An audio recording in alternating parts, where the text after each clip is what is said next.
yesterday's opener with the Mariners. They just couldn't get them home.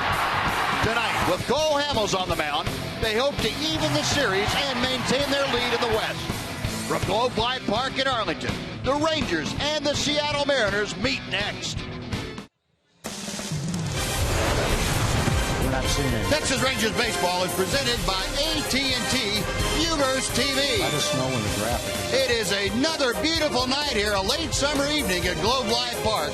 The Rangers getting set to get back on the winning track as they take on the Seattle Mariners.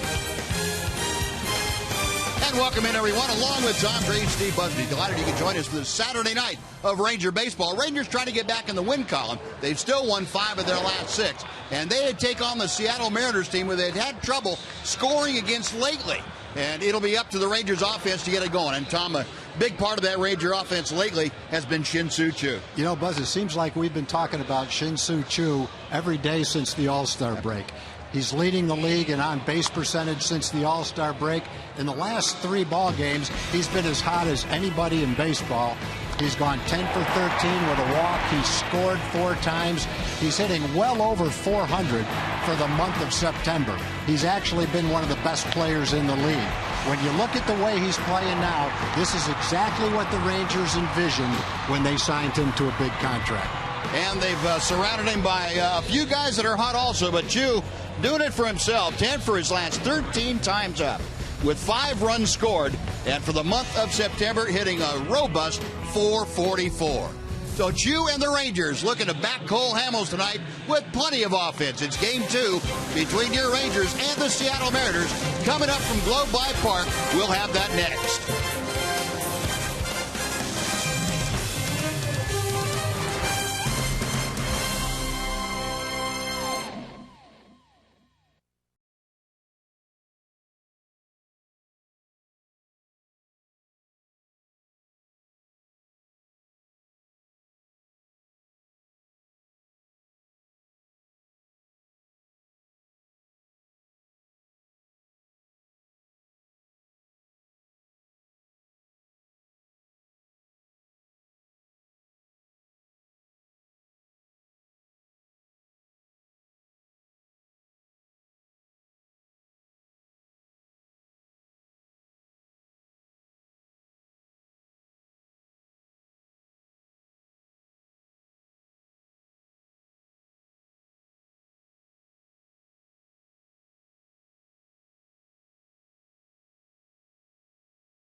Dealer. Visit your local Texas Ford dealer today. Ford is the best in Texas. By AT Universe TV. Universe has more live TV channels on the go than cable. And by Southwest Airlines. Book your low fare now at southwest.com. Well, a gorgeous evening here at Globe Life Park. Clear skies overhead. Gentle breezes drifting from the left field corner toward the right field corner. And temperature in the low 80s after the morning rains in the Metroplex. Things have cleared out very nicely, and the Rangers want to make sure it doesn't rain on their parade here this evening. The Rangers coming in against the Mariners. The Mariners, I should say, have had the number of the Rangers this year. Mariners have won 11 out of 17 over your Texas Rangers this year. And as we look at the American League West, you have the Rangers on top of the Astros by 2.5 games. The Angels won this afternoon, the first of a doubleheader. They are now 4 games back. They will play later on this evening. Mariners at 7.5 back. They have not given up all hope yet. And then Oakland at 15.5 games off the pace. Ranger magic number is 13 as we begin play here this evening. Mariners come in, as you saw, at 72 and 76. Although on the road, the Mariners have been extremely good. They are 38 and 35 away from Safeco Field. And they have won 6 straight ball games. That's their longest streak. You have to go back to 2003 to find a longer one, which is a 13-game winning streak. Well, the Rangers trying to snap all those things that the Mariners have going for them. They take the field. Cole Hamels out to begin his warm-up tosses. And Tom Grieve is going to tell you about the Mariner lineup that Hamels will face here tonight. Well, Cole Hamels will start off by facing Ketel Marte, the shortstop. Kyle Seager's batting second. He's the third baseman. The DH is Nelly Cruz. He'll hit third, followed by the cleanup hitter, Robinson Cano. Franklin Gutierrez will bat fifth. Mark Trumbo, the right fielder, is hitting sixth. Jesus Montero will be at first base. Sean O'Malley is the center fielder, and batting ninth is the catcher, John Hicks. And that's the lineup that Lloyd McClendon features this evening against the 31-year-old southpaw for the Rangers. That is Cole Hamels. And our progressive scouting report for Cole tonight. Very familiar with these Mariners. This is his 4th start in just a matter of 6 weeks or so against the Seattle Mariners. He hopes to continue to be a Rangers good luck charm. The Rangers have won each of the last 6 games that Hamels has started for them. So Cole, 9-8 for the year, 3-2 in a Ranger uniform, and he is looking to tune up a dandy here tonight against the Seattle Mariners. And we'll take a look at the Ranger defense. It's delivered to you tonight by the Broncos Convention and Visitors Bureau. Outfield the same as it was last night with Napoli, DeShields, and Chu.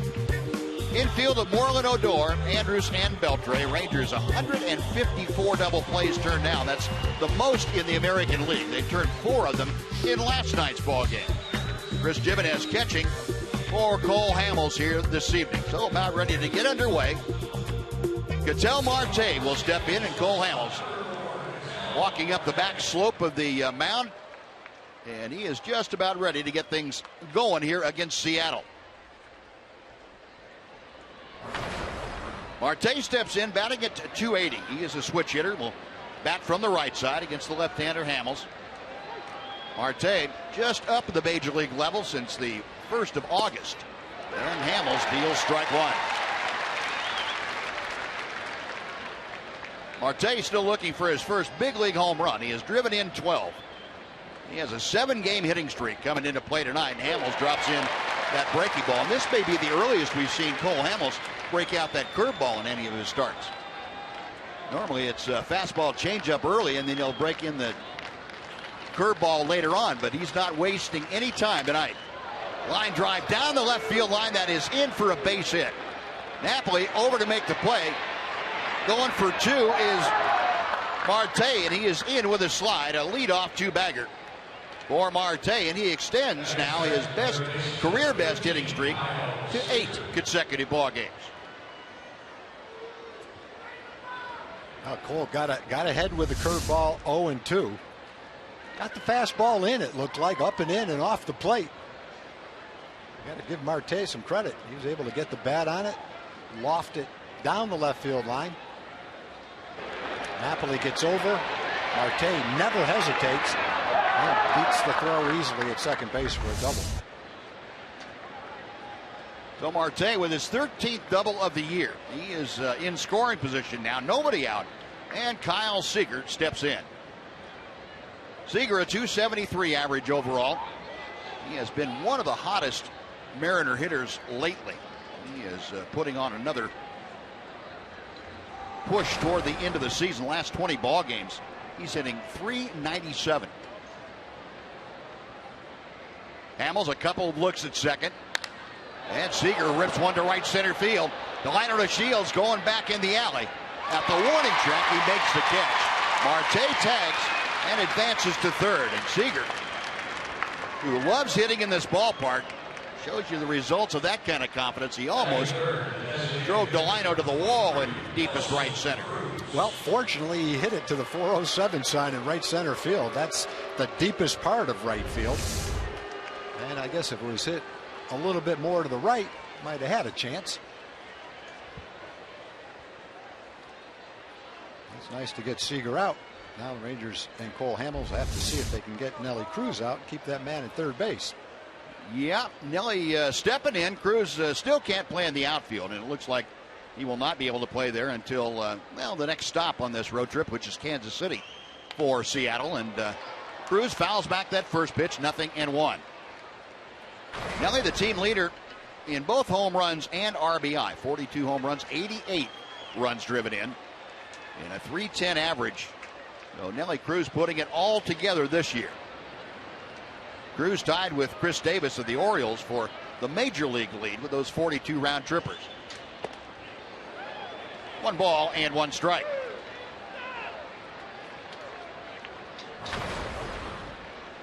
Cruz with a 6-game hitting streak alive as he steps to the plate, and he has been a .318 hitter over those 6 games. 2 out of 5 against Cole Hamels.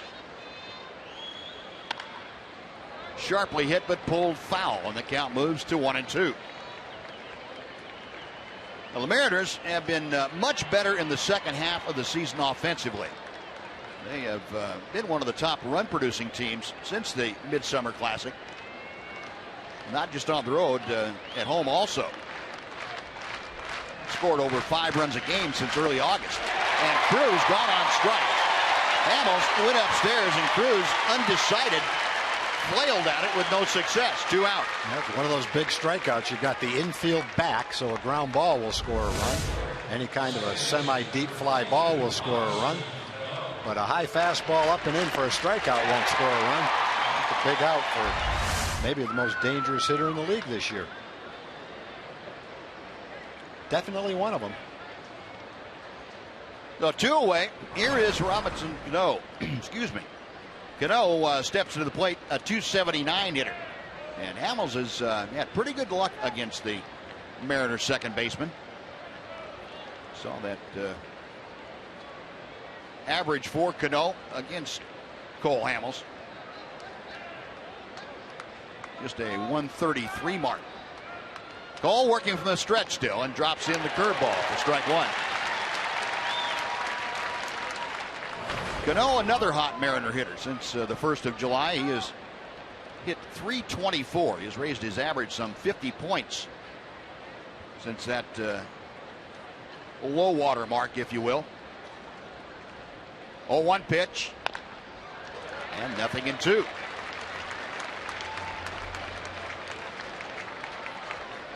Cano, 65 runs driven in, 16 home runs, and 12 of those home runs have come since the 1st of July. Now the crowd, which is growing by the minute out here at Globe Life Park, getting behind Cole Hamels here in the 1st inning. Now time called.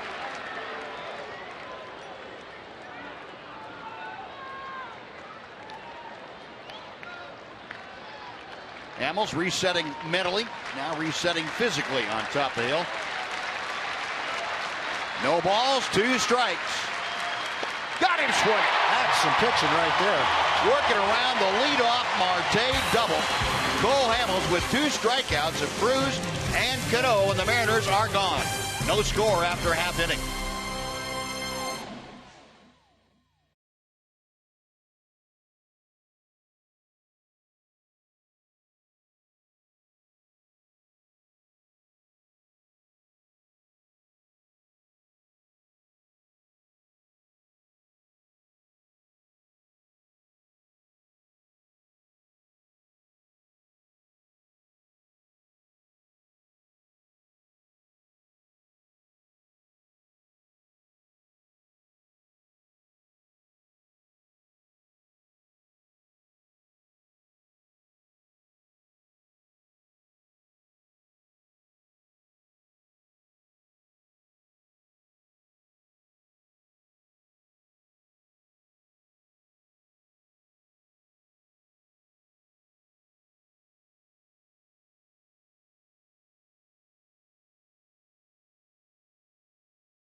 And Tom's going to tell you the lines. Rangers batting order. Delino DeShields will get it started for the Rangers, followed by Shin-Soo Choo, 10 for his last 13. Adrian Beltre's batting third. Prince Fielder's the cleanup hitter. Mike Napoli is in left field. Mitch Moreland bats sixth. He's the first baseman. Elvis Andrus is the shortstop, batting seventh. Rougned Odor is eighth. And Chris Jimenez, the catcher, will bat ninth. And that's Jeff Bannister's lineup that will face Vidal Nuno, the 28-year-old left-hander. And Nuno, you'll remember, in Seattle was awfully good against the Rangers. However, having said that, Rangers now have an idea about how he likes to attack them as a pitcher. And the Rangers will try to be a little more aggressive if Nuno has the same kind of command that he did in Seattle, which to me was stellar. He was able to paint both sides of the plate with equal efficiency. Rangers seemed like they went up to the plate down in the count 0-2. Yeah, he may pitch a fine game today, who knows, but I can't imagine he's going to have the same command today that he did in his last game. He threw every pitch right where he wanted to, had all his pitches working. 1-1 to Delino. Now 1-2, and that was a good pitch for him, that changeup that he used frequently against the Rangers. Delino batting at .252 with a couple of home runs, 28 driven in. And I will say, though, that you got to remember Nuno was a guy that had not won in 20 consecutive starts. Cano throws out Delino, who really is hustling down the line, but to no avail. 1 out. And we'll take a look at the rest of the Mariner defense for you tonight behind Vidal Nuno. Outfield this evening with Gutierrez in left. Sean O'Malley is in center. Mark Trumbo in right. Mariners right in the middle of the pack fielding wise, a .985 fielding percentage. Montero at first. Cano, Marte, and Seager round out the infield with John Hicks behind the plate. Catching Nuno. And Choo right back at it again. He is now 11 for his last 14 times to the plate. And I would think in the first at bat of the last 4 games in which he's gotten base hits, he hasn't seen more than 5 pitches. Yeah, and I got to think, if I'm Nuno, the last thing in the world I'm going to do is throw him a strike on the first pitch. Throw him a fastball right down the middle. What did he think was going to happen to him? Well, maybe he used that old baseball adage, he's due to make an out. Yeah, I don't know. Law of averages say he can't hit another line drive to center field, I guess. And Choo said, no, I can. I got a few of those left. So, 1 on, 1 out. And here is Adrian Beltre. And he takes that changeup that floats wide for ball 1. Adrian at .275, the highest he has been all year. 15 home runs, 59 driven in. You put he and Prince Fielder together right behind Choo, and they have done some damage. Backdoor breaking ball stayed out on the back porch. 2-0. Adrian, an 8-game hitting streak. He is just below 500 over his 8 games. .484, 15 for 31. Up the middle. Cano can't get it. It's by him. Choo around second. He's going for third, and he'll make it without a throw. Back-to-back singles. Choo and Beltre, runners at the corners for Prince Fielder. Well, that's already more hits than the Rangers had against him. And the last time they faced him, they had 1 single by Prince Fielder in the first inning. And, you know, Buzz, we had been talking a lot about Shin-Soo. How could you not, the way he's playing right now? But here's another example. Early in the year, would he have gone first to third on this ground ball? I don't know. Maybe he would have stopped at second. He's Good point. A lot more confident. Yep. A lot more aggressive on the bases. Seems like there was a few times earlier in the year was a little more tentative on the bases and might have stayed at second. Really good point. That's something, you know, we don't talk about nearly enough, I think, for Choo. Prince takes one inside, is that his whole game has gotten better. Exactly. And it's not just his hitting, not just his defense, but the whole thing. The whole package is much, much better. Prince, 4th in the American League, still with that 311 average. Team leader with 84 RBI. He and Mitch Moreland both with 21 home runs. 2 balls, no strikes. And already you can see the difference in the Rangers' approach against Nuno. Took a lot of pitches early last time. They're not doing that tonight. Now, one thing we could mention too is Cano has been playing with some type of a rib cage type muscle soreness that probably affects him on that kind of a ball where he has to stretch going one way or the other. He's battling through it and makes all the plays that he can get to. But I think if he's 100%, he might have a little better chance of catching that last ball. 2-1 pitch. Now 2-2. Prince expanding his zone just a little bit. Fielder was the one that had the only hit against Nuno out in Seattle. That was a first inning single. Trying to bring Shin-Soo Choo home from third, and Prince has been able to do that with pretty good regularity. Got him swinging here, though. Nuno got very tough and gets a big strikeout. So 2 gone. Mike Napoli now will come up.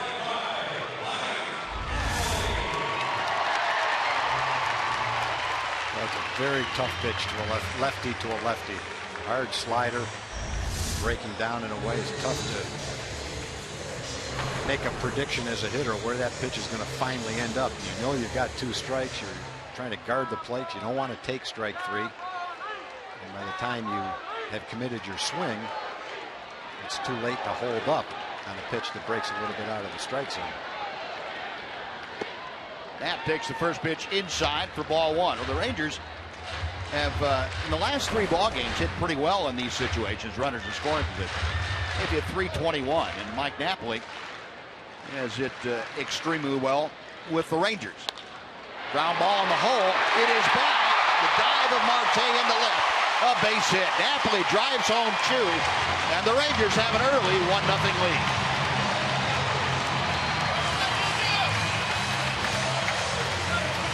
You hate to waste your opportunities against a pitching staff that the Rangers have had trouble scoring against a guy the Rangers couldn't score against in 7 innings. Right off the bat, they get a big 2-out men in scoring position single from Mike Napoli. Both ground balls, Adrian's ground ball and Mike's ground ball, have just eluded the infielders.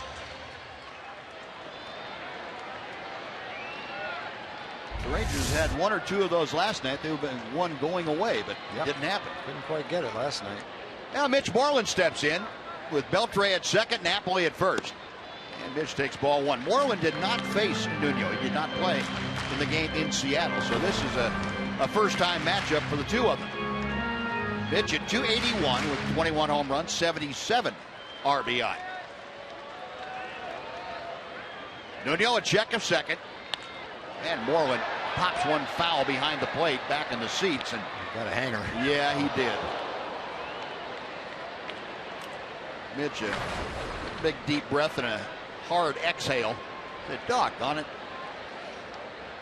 Last 7 ball games, Mitch with the 2 home runs and 8 driven in, but hitting just .154. Ground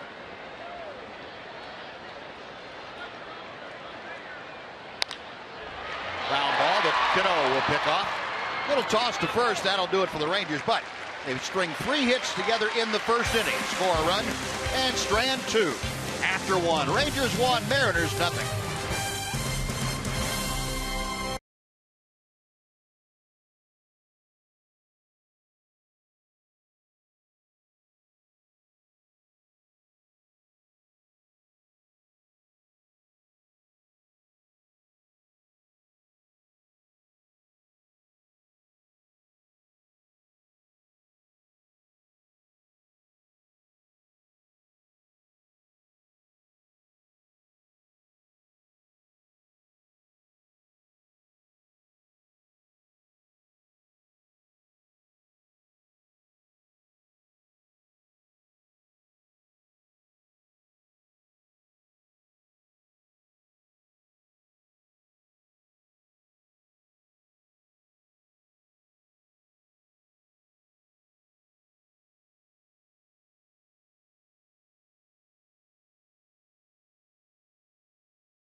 Use the hashtag Southwest Data Strong Fan, and you might see yourself on one of our upcoming broadcasts. All this made possible by the good folks at T-Mobile. We'll show you tonight's selection a little bit later on.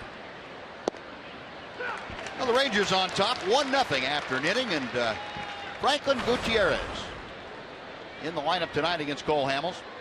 3 for 8 in his career is Gutierrez against the Ranger left-hander. .317 average overall, and he is back and in good health, which for him has been the big stopping point in the last 4 or 5 years. He has really gone through some difficult times physically. In the last 24 ball games, a .359 average.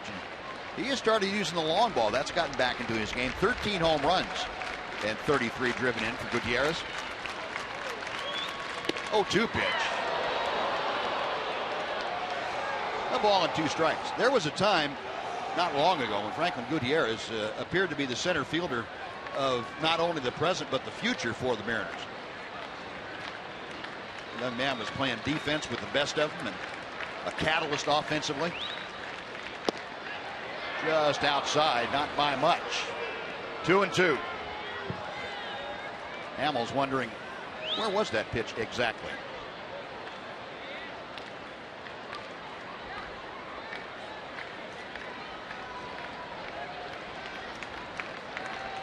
The 2-2 pitch. Wide, 3-2. Gutierrez leading off the second inning for the Mariners. He'll be followed by Mark Trumbo.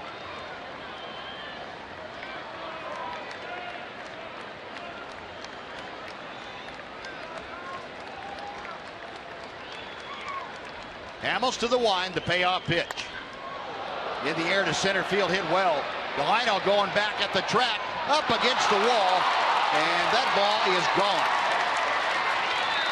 Franklin Gutierrez to straightaway center field, drives it out of the ballpark. And we have a brand new ball game. We are tied at 1. Gutierrez with his 14th home run of 2015. Well, he's got 14 home runs, 1 every 10 at bats. He's been hitting home runs at a pretty great rate. Obviously greater than he's ever has before. 140 at bats, 14 home runs. Cole got to the point where he went from 0-2 to 3-2. Got the ball up, out over the plate, and Gutierrez pretty much showed why he's been able to hit those 14 home runs. He got the power to drive it out to dead center field. No, 1-1 game now, and Mark Trumbo is swinging a miss at the breaking ball. Delino going back up against the padding. Couldn't quite get to the wall in time to go straight up.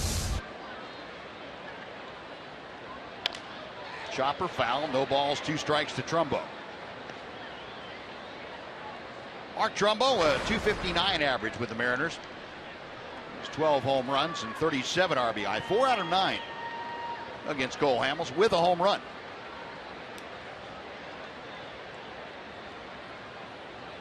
Got him swinging. Good cutter. Inside and under the hands of Trumbo. That is strikeout number 3, 1 away. And before Jesus Montero comes up, let's say hello to Emily Jones. Thank you very much. Here with country music star Pat Green, who will be performing after tonight's game. I should say country music star and huge Texas Ranger fan, Pat Green. Huge fan. How excited are you for tonight? Not just the game, but the postgame. Oh man, if you'd have told me when I was a teenager watching the Rangers play over at Six Flags underneath the Judge Roy scream, it seems like I might have wet my pants. I'm so happy to be here. I can't stand it. Well, and your brother enlightened us on an interesting story about the first time that you sang the national anthem here back in 1999 and what this lip was doing. Yeah. Tell me about that. We should let my brother just sit over there and. A little nervous, were you? I'm sorry, I left my glasses on. I'm sorry. A little nervous, were you in 1999? A little nervous. It's not even quite even in the ballpark. And you took a peek up at that jumbotron, or what was going on? I looked up the ballpark at the jumbotron, and I saw the whole left side of my face. It's like I was having a seizure or something. And, but yeah, it was a great day. It's still, I don't know what to say. I'm just nervous talking to you. You should not be nervous, that's for sure. Yours is the voice that everyone wants to hear as soon as the Ranger game is over, because that means that the Rangers have won. That relationship pretty special with the Rangers and I Like Texas. That just means we're awesome. Yes, it does mean we're awesome. How long have you been a fan of this team? Well, since I can breathe, I think. Yeah. And who's been your favorite player? Well, it's hard to beat Nolan. That's a good one. And then finally, what's it going to be like for you down here tonight to play in front of this crowd on the field? Actually brought the kitchen sink. It's in there. Can you tell me the first song you'll be playing? Carry On. Love it. Pat Green, thanks for the interview. We appreciate the time. We'll send it back now to you. All right, Em, good stuff. Thank you. Pat Green concert after the ball game tonight. Should be a lot of fun. Obviously a huge Ranger fan, huh? Cool. Well, 2 outs. Here is Sean O'Malley. It's funny. Pat was nervous singing the national anthem. He was being at the ballpark. He was nervous talking to Emily. Imagine what Emily and the rest of us would be if we had to sing in front of thousands of people. Line drive, Beltre able to make the grab, and that will do it. Franklin Gutierrez led off the second with his 14th home run of the year, and we'll go to the bottom of inning number 2. It's the Rangers 1 and the Mariners 1.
Ford dealers. Visit your local Texas Ford dealer today. Ford is the best in Texas.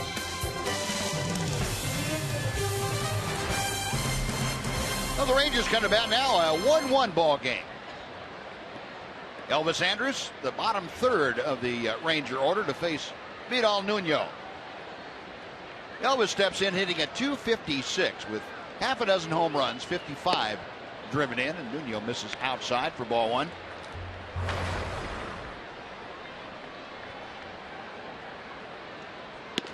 Now 2 balls and no strikes. So Elvis, the games played, he has started 145 games now at shortstop out of 148 games the Rangers have played this year. That is pretty much an Iron Man. And a career high tying 6 home runs this year. 3 balls and a strike. No, Elvis bidding to get aboard to start the second inning. Rougned Odor is in the on-deck circle. Outside, and Elvis draws the leadoff walk.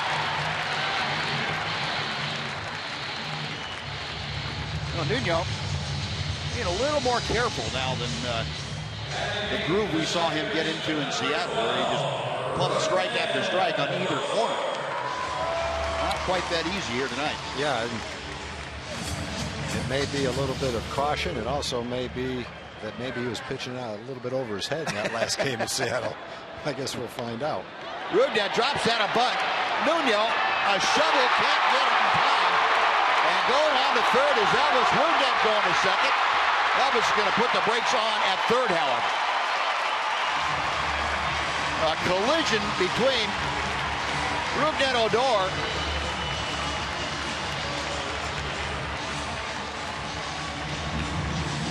Is that Nuno he hit? Or was that was Montero that he hit? First baseman. I was watching where the ball went. Montero got a pretty good shot from Rudnett Odor. Ran into him just about full on. Yeah, the bunt was almost a perfect bunt. It didn't quite get by Nuno. Nuno is able to kind of lunge for it barehanded and try to flip at the same time, but that definitely exposed Montero to the base runner. And Rudnett, there's nothing he could do to avoid the crash. And when you look at the size of the two guys, fortunately it wasn't Odor that was the one that was hurt. Boy, maybe Montero, it looked like it's a leg injury. Let's see if we can see what happens. He's saying right about there. Yeah, it's tough to tell other than he got hit pretty hard. Well, the one thing we do know that Rudnett may not be the tallest player around, but he is solid. Yeah, exactly. He's like a kind of a mini bowling ball going down there. When he hits you, you've got to know you've been hit, and Montero found that out. It's going to be ruled a sacrifice, so no at bat for Odor. Then the error allowing both Andrus and Odor to move up 90 feet. Man, I'd go with a base hit on that one. Yeah, I think you could have. That could go either way, just how you see it. But generally, when you see a guy have to lunge and throw it barehanded all in the same motion, the hitter would get the benefit of the doubt. But maybe it'll get changed somewhere.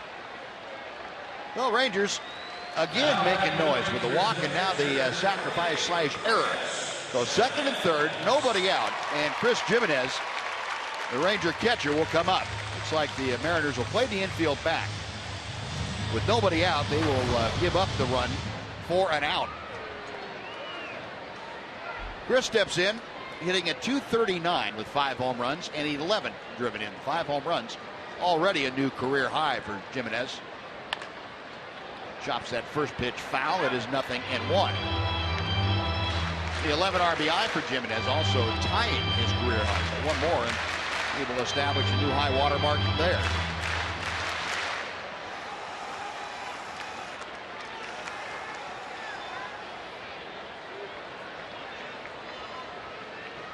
Nuno back to the plate. Down to first. The play at first. Montero's throw to the plate, not in time. Well, Montero tried to get the best of both worlds and couldn't get it done. He took the ball to the bag and didn't do it with a whole lot of haste. And Elvis got a pretty good jump and scored in front of the throw. Yeah, Montero has played some first base. I wouldn't call him a first base when he came up as a catcher. Well, he had a choice to make. He made the choice that he could get the runner at home after tagging first base. It turned out if he threw the ball home immediately, he might have had a shot at the plate. Would have given up the chance to get the runner who hit the ball. As it is, he got that runner, but both runners move up and Rangers score a run. Yeah. So, very effective out by Chris. Jimenez gets the error. I should say gets the RBI. It's a good idea by Jimenez, too. Men on second and third, infield back, nobody out. You want to try to move the man from second and get him to third, and in the meantime, you'll score the run. So you move both runners, make your out by hitting it on the right side. Very good job. 1-0 pitch to the Shields. That is a bit low. A changeup missed. 2 balls and no strikes. Delino began things tonight for the Rangers by grounding out to second. You got Rudnett Odor at third, just 1 out, a run across. Rangers have regained the lead at 2-1.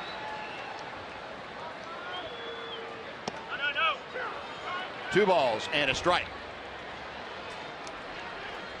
Delino with 28 runs driven in this year, so he's got number 29 standing down there at third.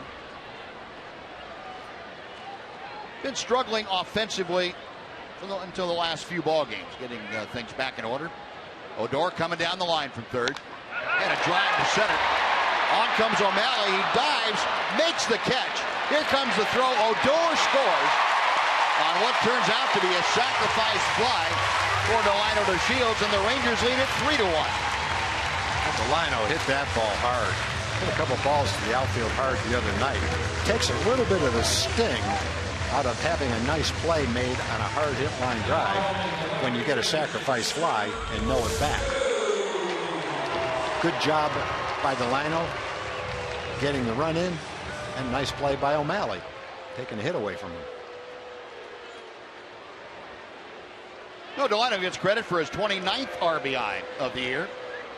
He was capitalized on the error, created that opportunity. No, base is empty now, 2 away for Chu. You see the good fundamental baseball. You get men at second and third. Chris hits the ground ball the other way, moves Odor to third, and then with 1 out, you get the sacrifice fly. Good execution by the Rangers this inning.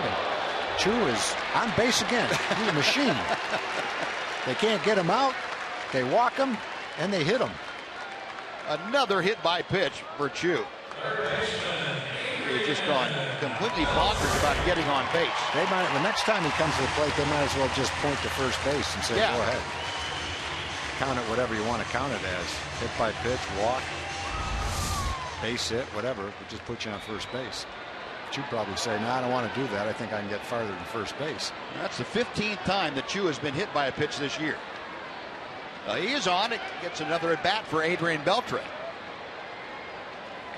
Beltre had the single into center his first time. He takes outside for ball 1.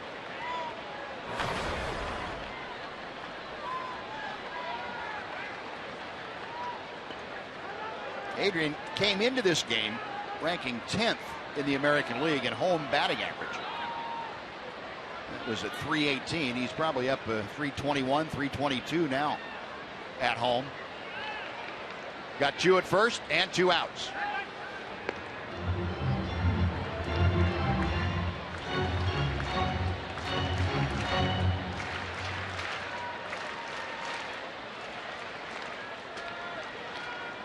Adrian moving up a lot of all-time lists. We've told you about the home run list.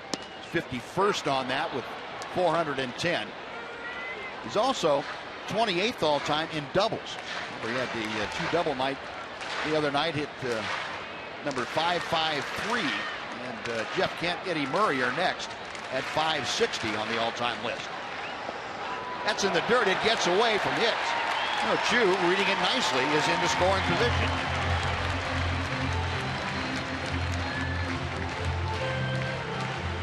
Wild pitch, charge to Vidal Nuno.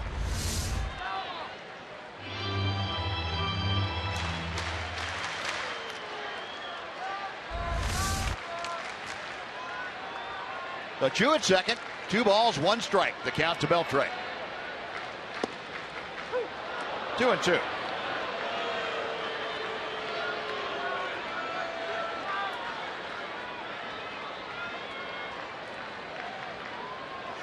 I don't think Adrian believed that was a strike. No, I don't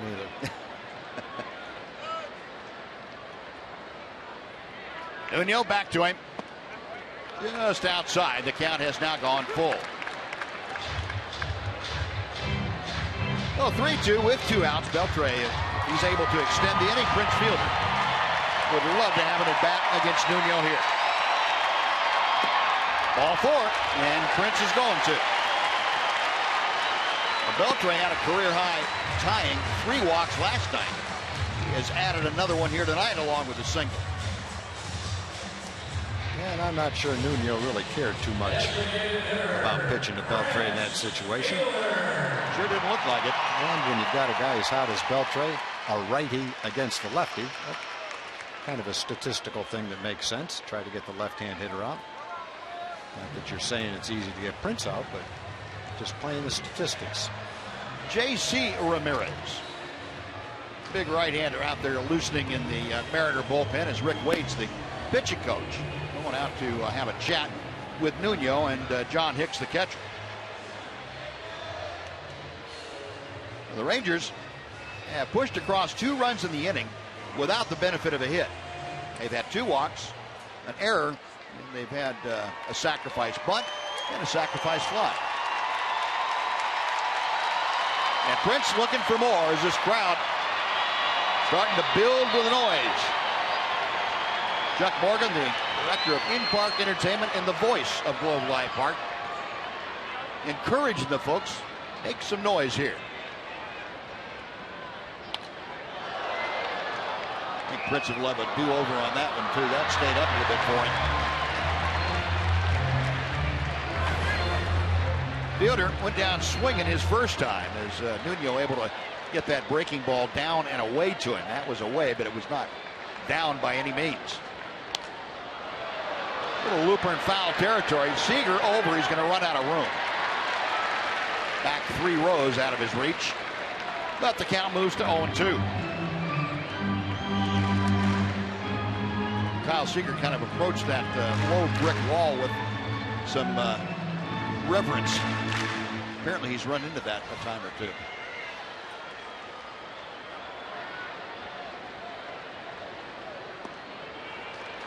One ball, 2 strikes to Fielder. Seager said, I know that thing's going to hurt if I hit it. Yeah, that's. I got to slow down here. There is no padding right there in the top of that wall. That's not styrofoam either. No, it's not. The 1-2 got him swinging. Well, Nuno changes speeds, gets Fielder for the second time tonight, but the Rangers add a couple. There was an error, and they lead 1 after 2 innings of play. Rangers 3, Mariners 1.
Is with MLB.com at bat. It's the #1 app for live baseball. You can enjoy live look-ins, highlights, replay reviews, scores, StatCast, live radio broadcasts, and a lot more. Get MLB.com at bat today. Well, John Hicks, the #9 hitter and the catcher, leading things off. It'll be Hicks then back to the top of the order to face Cole Hamels. Hamels now given a 2-run lead with which to work. Hicks just 1 for 23 in his young career. 0 for his last 22. He got a base hit his first major league at bat this year. And since then, nothing. It's kind of welcome to the big leagues and then welcome to the big leagues. Hamels with a 2-1 pitch. That evens the count.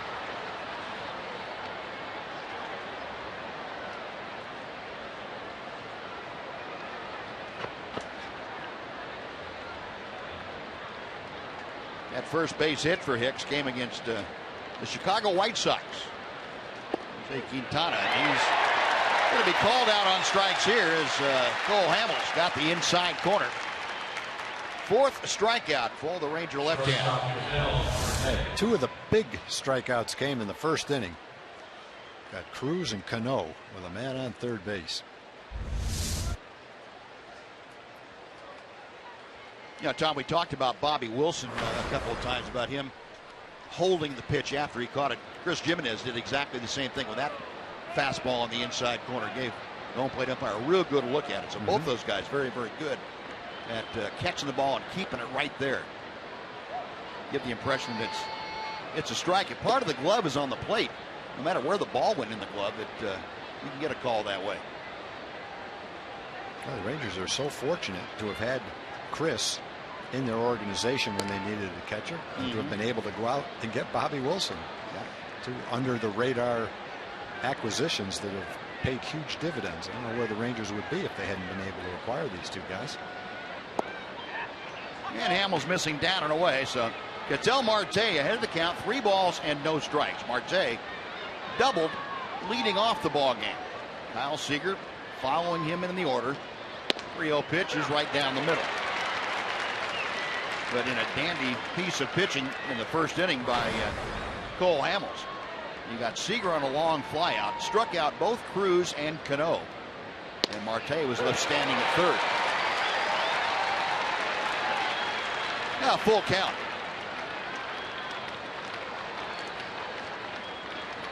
Hamels with a payoff pitch.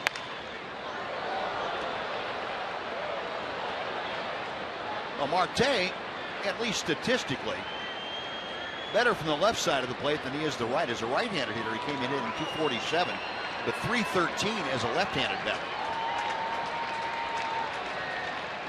Another 3-2. Got him swinging. Here's that cutter down and in. And Hamels has 5 strikeouts. He fell behind 3-0 and threw 4 straight strikes. The last strike was the toughest of all of them because it had that little movement going in on the hitter. Swung right over the top of it. Well, that pretty much is the definition of a cutter right there, at least the way we understand it, Buzz. Sure is. About a 4-inch break or so, maybe 5-inch break, but looks every bit like a fastball and just not there when you expect it to be. The movement takes it off the good part of the bat, and in this case down below the bat, the swing path. Well, Seager used all of the Globe Life Park field in his first at bat. He flied out right to the 407 sign. When you look at all active pitchers, Cole came into the game third in strikeouts behind Felix Hernandez and Justin Verlander, but not by very much. Softly served into center field. That's going to fall for a base hit. The guy's swinging a magic wand. Yes, he is. It doesn't matter how he hits it. And he's hit his share of balls hard against the Rangers. I'm not going to take anything away from him. But he doesn't have to. If he hits a dribbler, it goes through the infield. If he hits a blooper, it falls in front of the outfield. The ball's going to hit grass one way or the other. It's amazing. Now that is the 3rd hit of the night for the Mariners. The first hit for Seager. Nelly Cruz will step in. Hamels really tied up Cruz the first time he faced him. Got Nelly down on the count and then threw a fastball up, and Nelly couldn't help himself. Went ahead and had a half swing at it. Cruz at 309 with the average now. 1 ball, no strikes. Talking about Cruz not being available to play in the outfield, and Lloyd McClendon said he wanted him to get back in the outfield as quick as he could, but Cruz with that quad strain that kept him out for 6 days. Said once he got back in the lineup, it would probably be a week to 10 days before he'd get enough work in to stretch that out before he could play in the outfield. Most home runs in the American League against left-handed hitters. How about Nelly Cruz? 13 of them. Then he's got a teammate right behind him, Kyle Seager, with 12, and Mike Napoli with 11. On the inside corner at the knees, it's 2-1.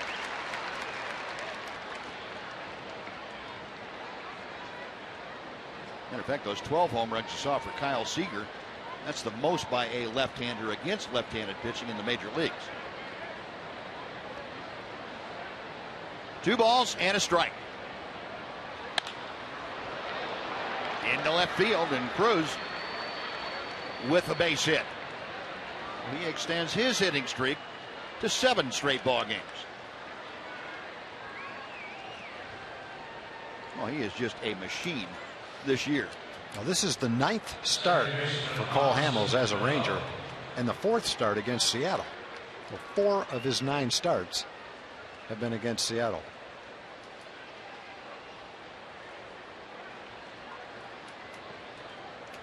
Now 2 on with 2 out. Robinson Cano, who like Cruz went down swinging in the first inning, steps to the plate here with runners at first and second.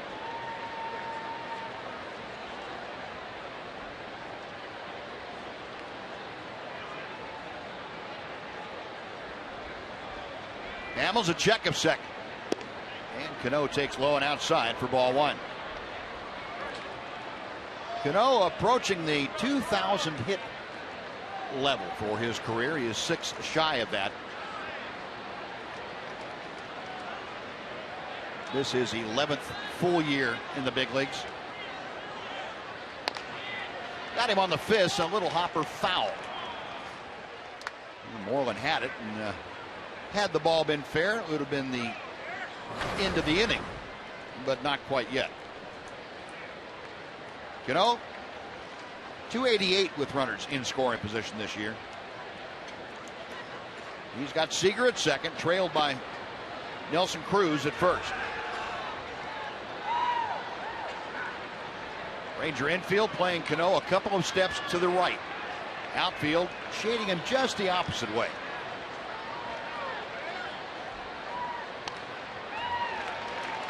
One and 2. Just enough cut on that pitch to keep it off the good part of the bat.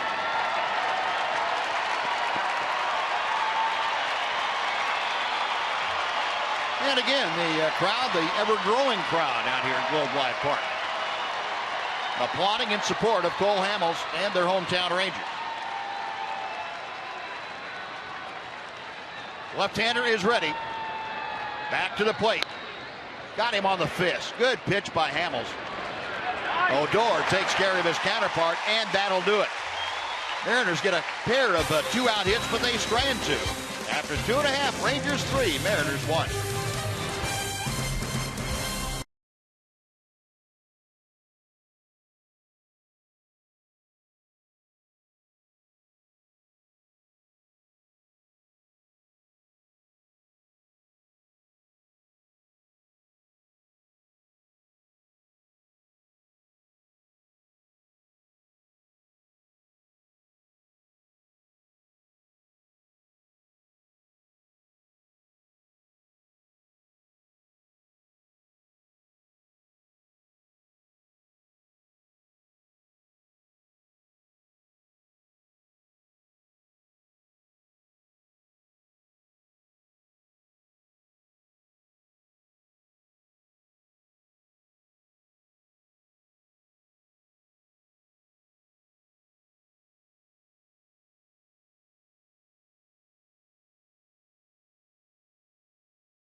National presents Christian music sensation David Crowder that follows the Rangers-Mariners game. Head to TexasRangers.com/concert Get game tickets there and information on how you can see the David Crowder Show from right down on the field.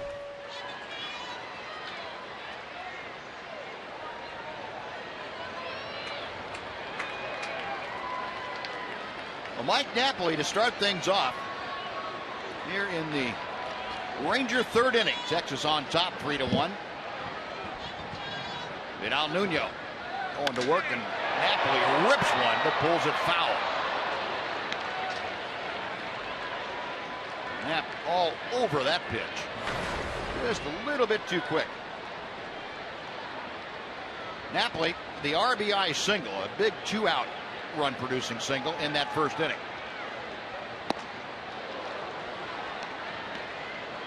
Nothing in 2. Mike now 8 RBI as a Ranger. For the year, he has driven in 48.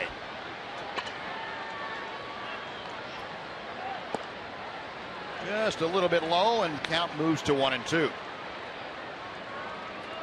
And Napoli doing his thing against left-handers. He came into the game hitting .350 against southpaws as a Ranger. And that was before he got the first inning single.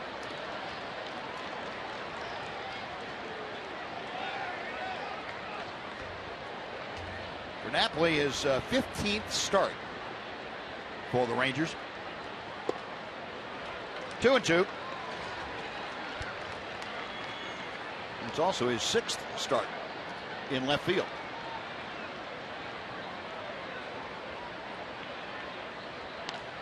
Foul back. We will try it again at 2 balls and 2 strikes.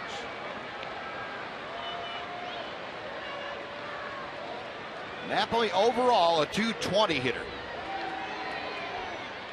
That has come up significantly. He was down around .210 when he came over from the Red Sox. Full count. Napoli can get more full counts than anybody's ever seen.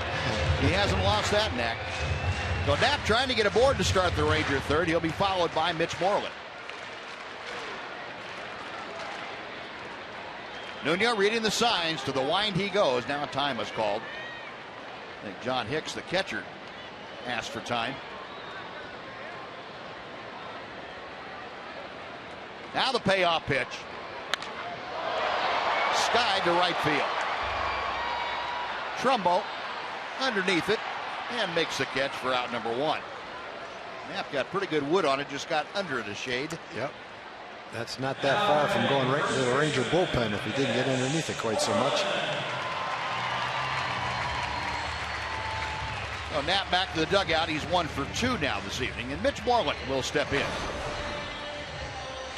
Mitch hit a ground ball to second base to end the Ranger first.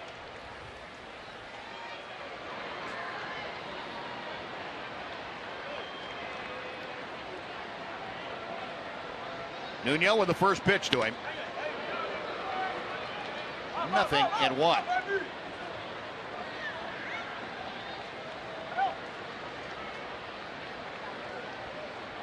Look at the splits this year for Moreland.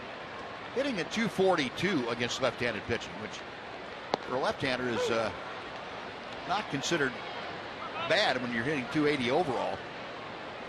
Moreland at .298 against right-handed pitching. Down to the count here, no balls, 2 strikes.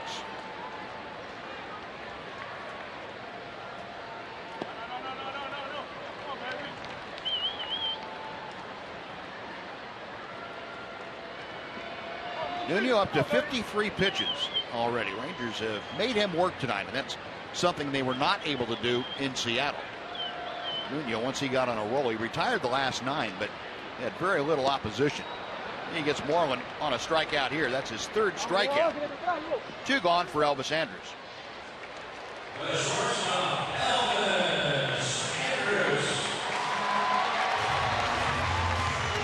Elvis drew the walk that started the 2-run Rangers second. This came around to score on the sacrifice, or I should say the ground out by Chris Jimenez.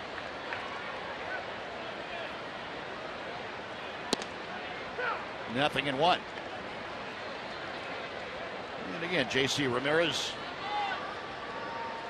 inspecting the baseball. Marte from behind second throws out his counterpart, and that will do it. Rangers for the first time tonight go down in 1-2-3 fashion. We have finished 3 at Globe Life Park. It's the Rangers 3 and the Mariners 1.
Fourth here at Globe Life Park in Arlington, and a big series coming up next weekend in Houston, and we want you to be a part of it. And the Rangers are offering a very sweet deal with a bus leaving on Friday afternoon, be there in time for the Friday night game, stay the night Friday night at the team hotel, then Saturday the noon game will all go together. Everyone's sitting together, bonding as Ranger fans.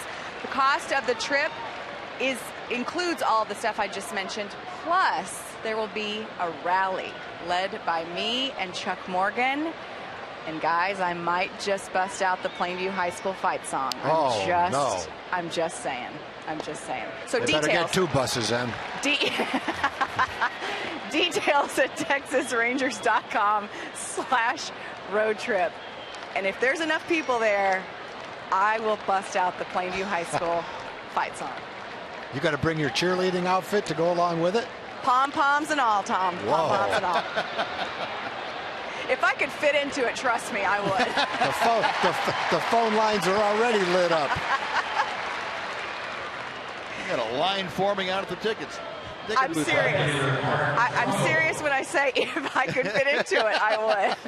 I don't think it would. I don't think it would happen. I bet you could. That'd make it look even better. I might be able to fit one leg in the skirt that I used to wear, and then maybe I could find 2 skirts and wear one on each leg. Anyway, it'll be a fun time. Big series coming up Houston next weekend. So visit TexasRangers.com/road trip for all the details on the trip. Come and have a rally with me and Chuck Morgan and watch the Rangers play. All right. That sounds like a lot of fun. Especially the Plainview fight song. I like that. Well, Franklin Gutierrez started things off by popping out to second base. Here's Mark Trumbo. Elvis in the hole. Fires high, and it's over Mitch's head. And Trumbo is going to be aboard. Well, that ball just took off when Elvis got rid of it. Put a lot of juice on it, and it took off. Fortunately, it stayed in the ballpark. Didn't get into the photographer's well or up into the seats. It's going to be an error on Elvis, and that is the first error that Elvis has had in his last 35 games.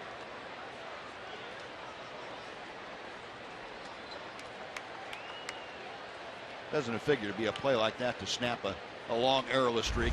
Routine play. Elvis had it all under control, and the ball just came out hot. Kept on going.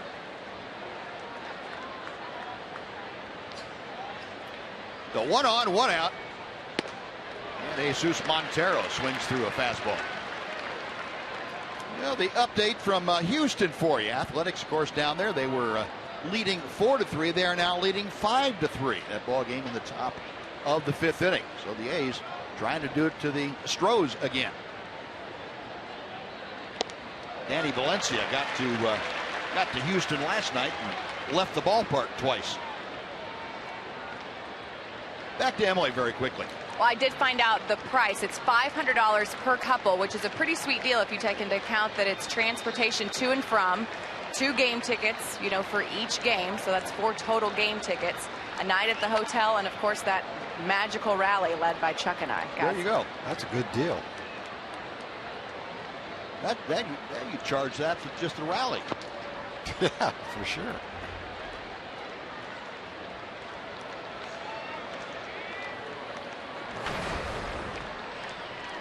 Oh, 0-2 the count to Montero. 215 hitter this year. Montero lined to center field his first time. He takes wide. 1 ball and 2 strikes. Jesus Montero, a mercurial figure for the Mariners. Came over from the Yankees, that big trade several years ago. Looked to be the catcher of the future for Seattle. At least that's what they thought. And things have deteriorated to the point where he was sent out numerous times the last couple of years. And they've worked his way back. But Cole Hamels punches him out. That's 6 strikeouts now for Hamels. That's a great changeup. And I'm sure if you asked Montero, he would say it looked just like a fastball. Center fielder Sean O'Malley.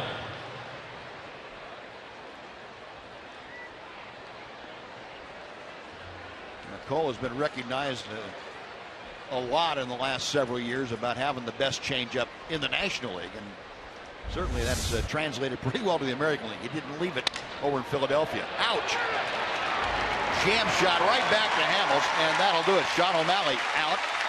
So are the Mariners. No runs, no hits, an error. 1 man left after 3 1/2. 3-1 Rangers.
It's on Tuesday, September 29th. The first 15,000 fans will receive a Yu Darvish gnome thanks to Nitto Tire USA Incorporated.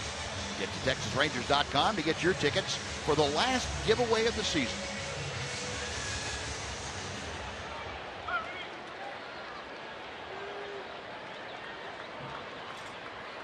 Got Hanser Alberto and Yu and Martin Perez sitting there. Looks like they're plotting something. Not sure what it is, but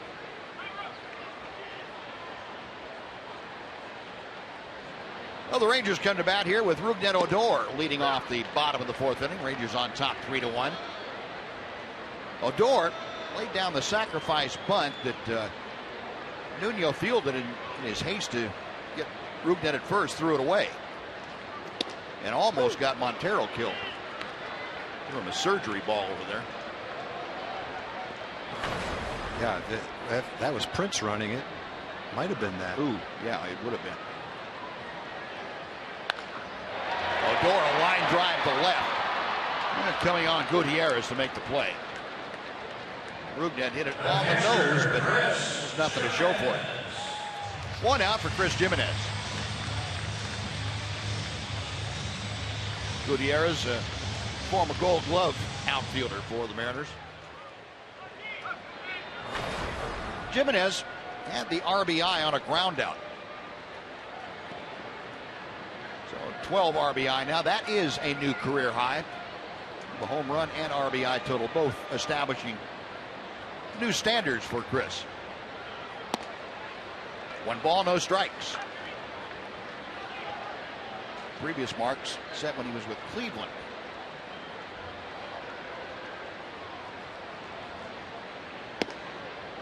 Changeup floats in to even the count. 1-1.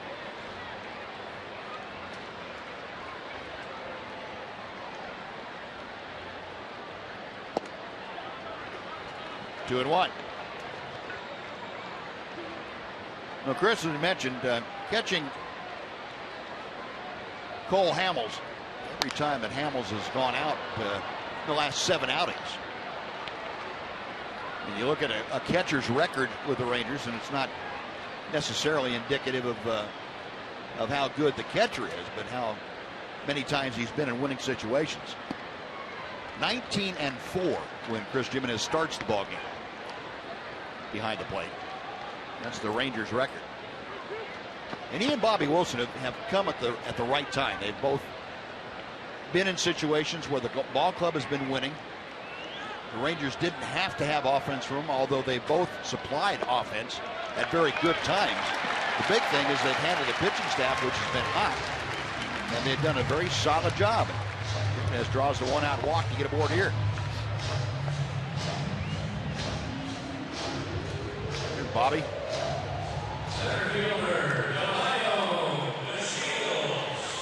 Well, that walk takes the Rangers back to the top of the order for Delino DeShields. DeShields 0 for 1, a ground out and a sacrifice fly / line drive.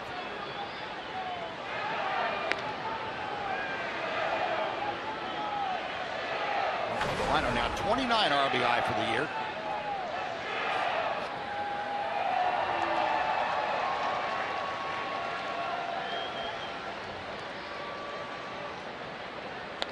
A bunt, and it's a good one. It's going to be a base hit because nobody's at first. Nobody except Delino. That's what I think if they knew he was going to punt ahead of time, they couldn't have stopped that from happening.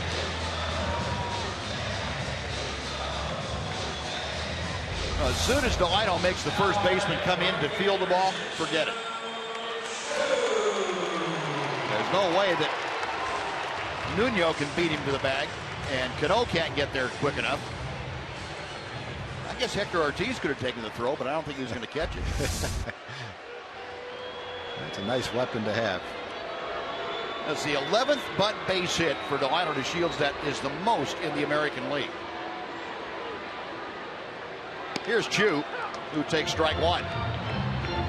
Shinsu, a base hit and a hit by pitch. 1 for 1 and on base twice. Just making a regular habit of that, getting on base. A little bit low. Take a look at our Ford leaderboard for you. It'll show his September averages, the American League. Shin-Soo Choo, a 444 average. Kyle Seager, 5th on that list at 373. 2 balls and a strike.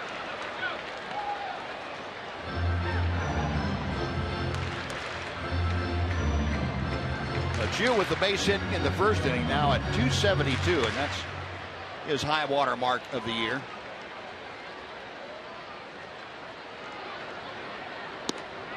Inside, 3-1. How about raising your average 176 or 174 points in 3 months, 3.5 months?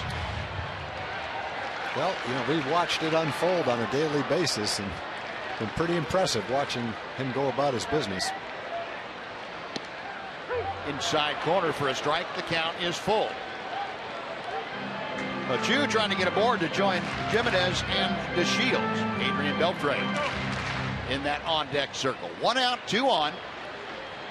Jimenez at second. DeShields trailing him at first. Payoff pitch inside, ball 4. And the sacks are full for Beltre. And that may be it for Vidal Nuno as Lloyd McClendon on his way to the mound, and he doesn't look like he's going to come back alone to the dugout. I believe he's going to take Vidal Nuno with him. J.C. Ramirez loosening up in the bullpen, and that's who it's going to be. So Vidal Nuno a little bit different than when he faced the Rangers 10 days ago in Seattle. He is gone after 3 1/3 here tonight. Rangers, the bases full, leading 3-1, looking for more. We're back right after this timeout.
Is back in the dugout, and J.C. Ramirez, a 27-year-old right-hander, has on to face Adrian Beltre. Ramirez in just his 3rd game is being recalled from AAA, just 3 innings of work. Ramirez, in a minor league trade, came over from the Arizona organization back in July of this year. He originally was Mariner property when he first signed a professional contract back in 2005.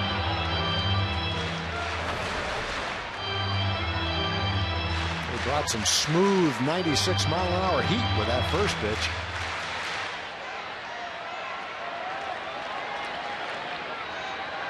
Ramirez with the 0-1. 0-2.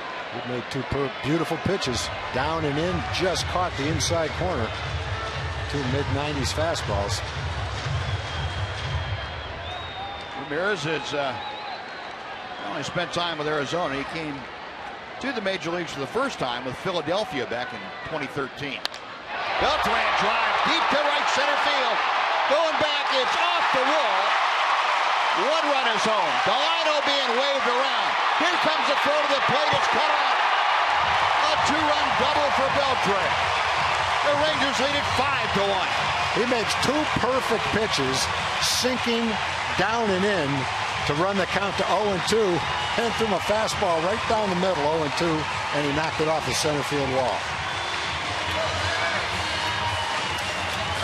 that got a little hairy on that play at the plate. Yeah, I think the cutoff man cut it off because it was going to hit him anyway, and he had to catch it to keep from being drilled by the throw from Cano.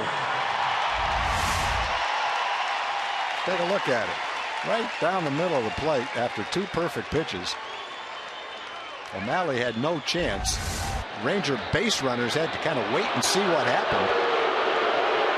And even though it was Delino running, he barely got home. See if we can see the cutoff play on that one. They're going to intentionally walk Prince Fielder. He plays it off the wall. Delino's tagging up. Now he takes, well, that's not the cutoff play.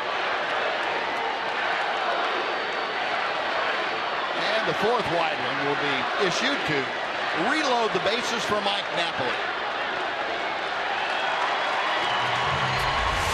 The throw comes into Cano, who's right behind second base. Watch this, Marte, I guess. I guess he cut it off because it was going to be up the first baseline. That's an unusual cutoff play from the center field wall all the way to the dirt in the infield, and then the throw home would have bounced on top of the mound. Anyway, the Rangers have him loaded and 2 more are in.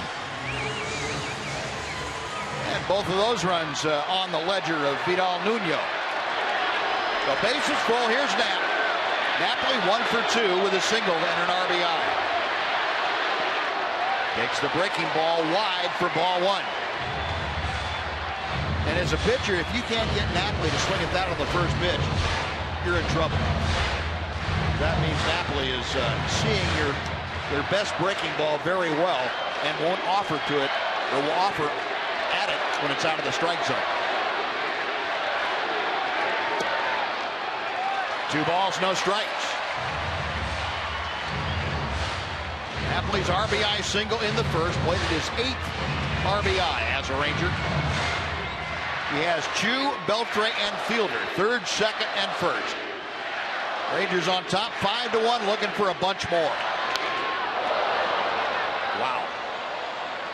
That was almost a bunch more. It was.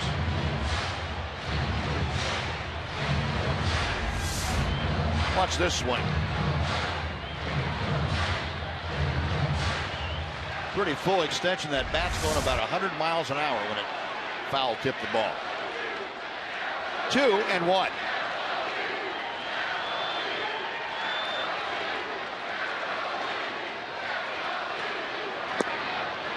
Breaking ball missed. 3 balls and a strike.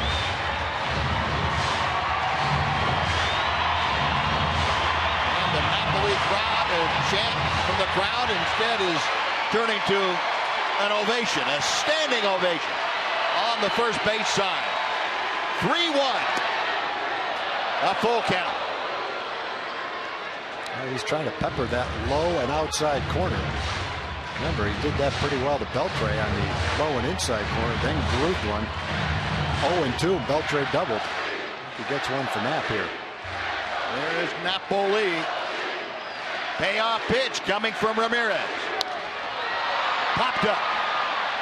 Foul territory. Montero makes the catch for out number 2.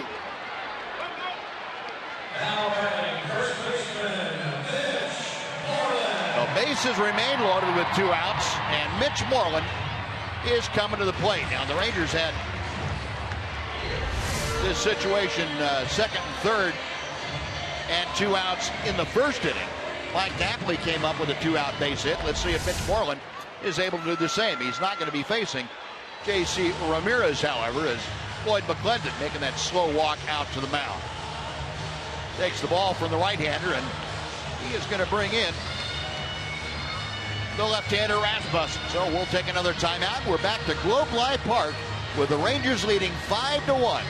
We're back right after this.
We're here in the bottom of the fourth inning. A couple of runs across. The bases are still loaded with 2 outs. And Rob Rasmussen is on now. The left-hander appearing in his 17th ball game. A rather inflated ERA of 10.80. 371 opponent's batting average against him for Rasmussen. A 26-year-old born in Pasadena, California. Came over from Toronto in exchange for Mark Lowe at the trade deadline this year. Mitch Moreland steps in, bases loaded, 2 outs. Strike 1. Moreland tonight has grounded out and struck out.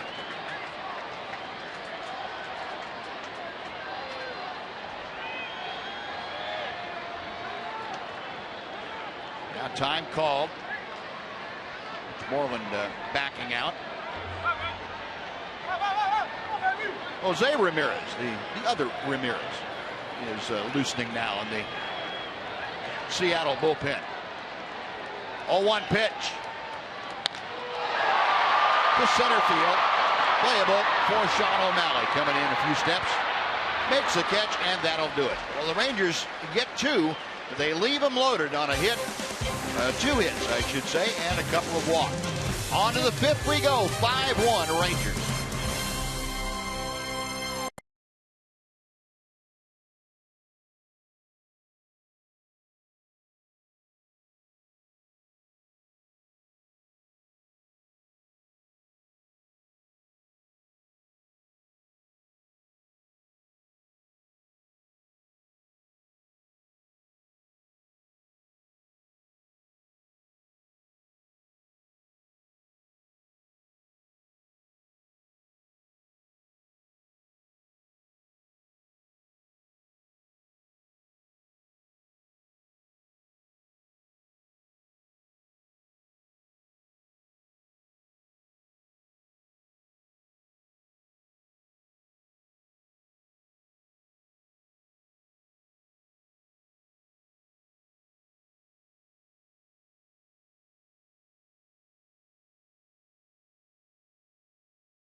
Book your low fare now at Southwest.com. And by Mazda. In every car we make, you'll see why driving matters. Well, the Rangers adding 2 more to their total, now lead at 5-1. Here's Cole Hamels heads back out for the 5th inning, and he will be supported now by a new left fielder. Will Venable has come into the game to take over for Mike Napoli.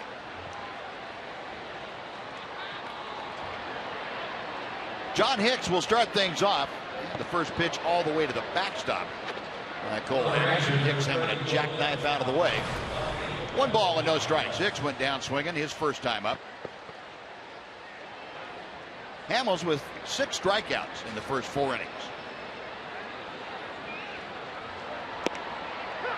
Paints the outside corner. 1-1.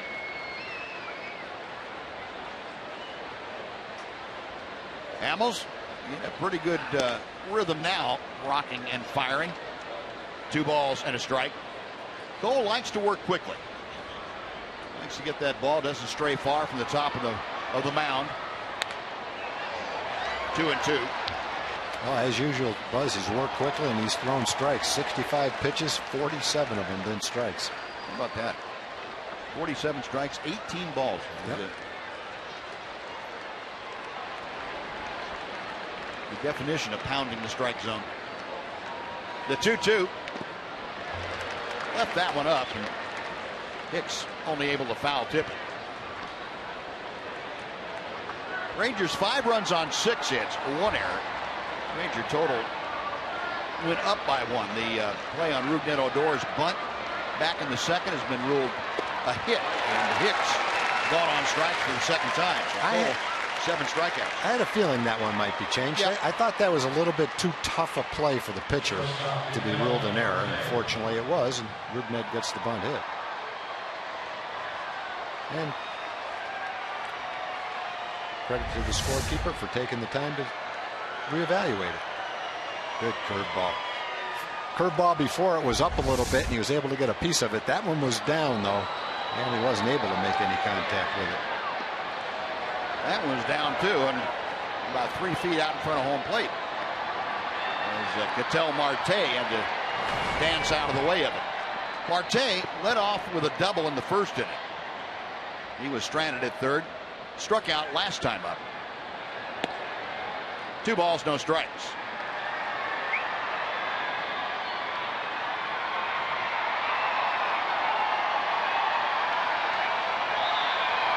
Hamels back to him. Hamels found how to play.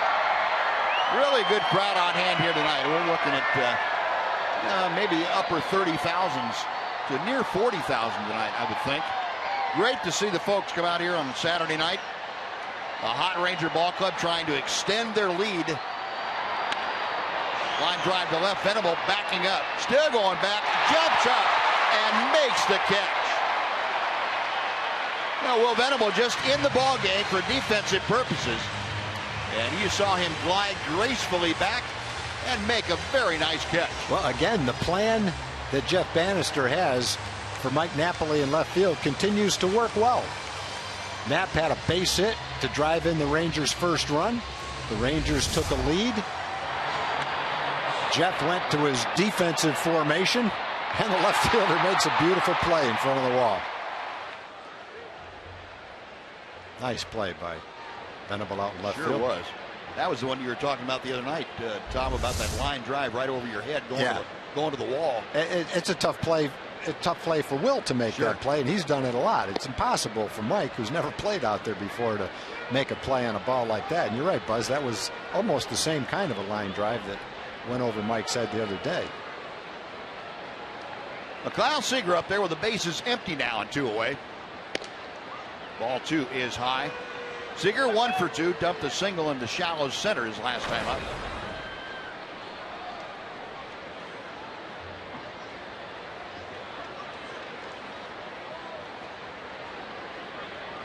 Kyle Seager, a .348 hitter against the Rangers in this ballpark. Elvis charging on the second base side of second. And that will do it.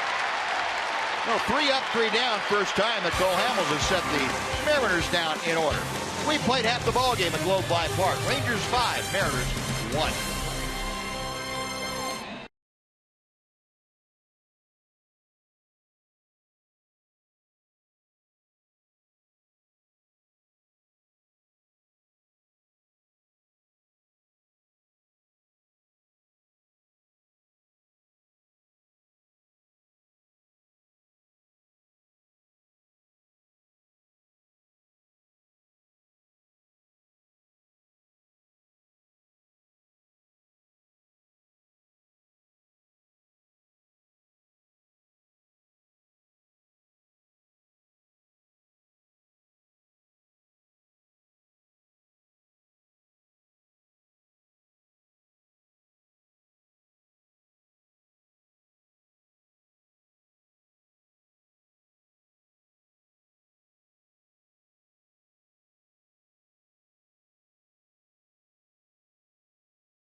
Post-game fireworks show at our Globe Life Park. Fans attending the game against the division rival Los Angeles Angels will be treated to a post-game fireworks show themed to your favorite spooky music to get the countdown going to Halloween.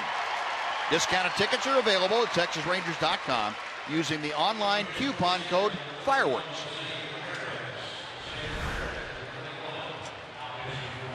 Now, bottom of the fifth inning, Elvis Andrus leading off, and he's facing a different Ramirez here tonight. This is Jose Ramirez.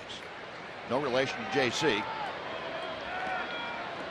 Jose Ramirez, a 25-year-old right-hander from the Dominican Republic. Elvis has walked and scored, grounded out, 0 for 1, and he lines one down the left field line. It is headed for extra base. Into the corner, dug out by Gutierrez, and Elvis standing at second with a leadoff double. It's just a case of a new pitcher coming in saying, I'm going to throw a 94-mile-an-hour strike to get ahead in the count. And Elvis saying, not this time, and just ripped the first pitch by Seager at third base. Inside fastball, beautiful swing, good result. About a foot away from Seager, fortunately. Well, Elvis Andrus, his 30th double of the year. He is just 5 shy now of his personal record. He had 35 last year. And here is Jose Ramirez. There you go, 7th ball game for him, and also a rather inflated 10.13 ERA. League hitting .304 against him, and Elvis just raised that up a couple of notches.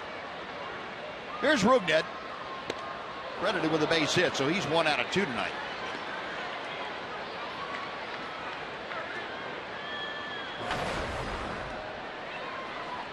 Average at .272 for the Rangers second baseman.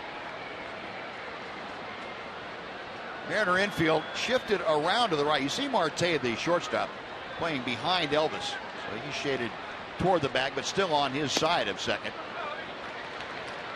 And Cano cutting down that hole on the right side. He's a little closer to first than he is to second.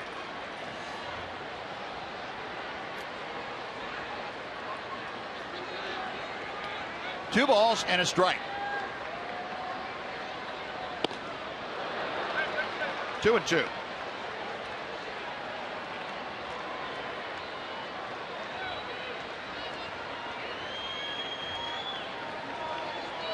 Jose Ramirez came over from the Yankees this trading deadline in July, a deal that sent Dustin Ackley to New York.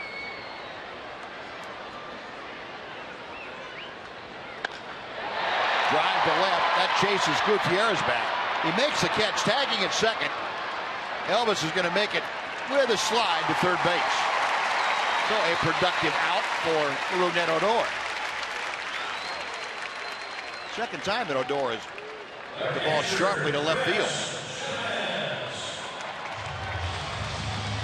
Well, Elvis at third now, just 1 out. Chris Jimenez will try and get him home. And again, the Mariner infield will pull all the way in.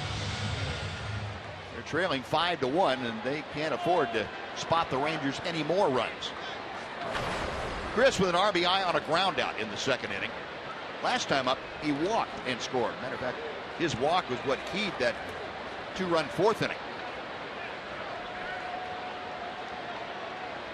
Jose Ramirez set at the belt. 0-1.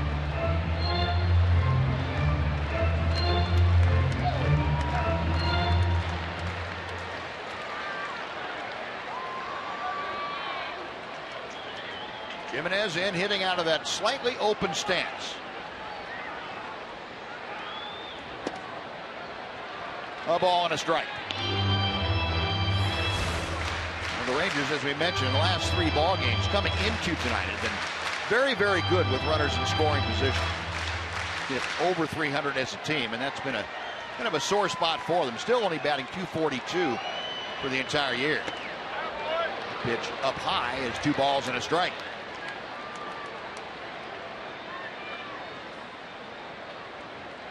Rangers coming into tonight's action, .321 average in the last 3 games.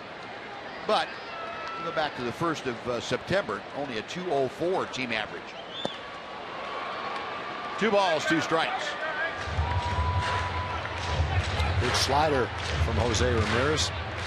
We keep saying every time we play a team and they start going to their bullpen, in today's game, more often than not, the guy comes in from the bullpen and his fastball is 94 to 96 miles an hour, one right after the other.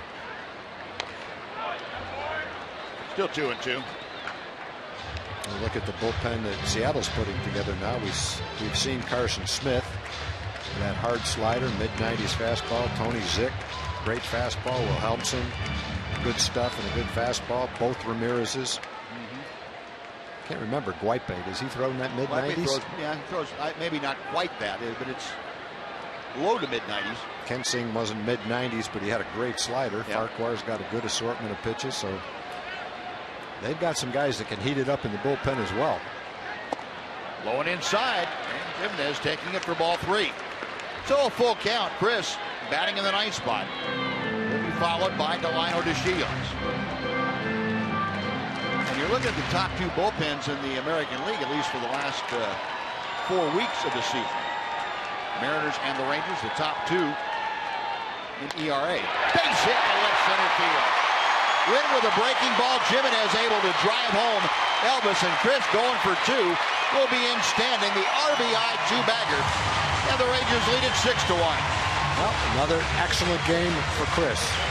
He had a ground out to drive in a run, a walk and scored a run, and now a double to drive in another run.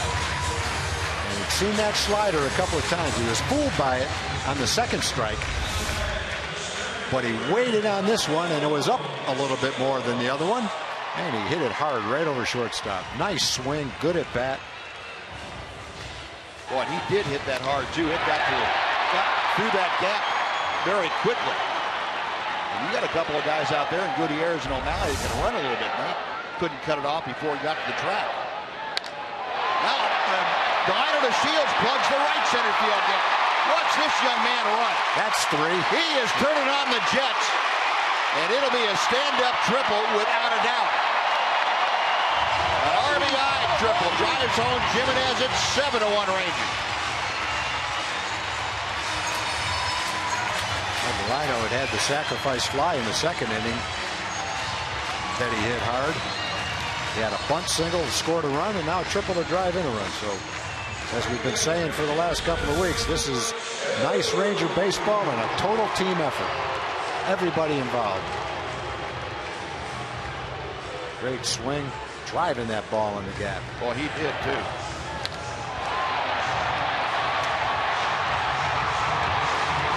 That thing just shot out there off of Delino's bat. And he shot out of the box too.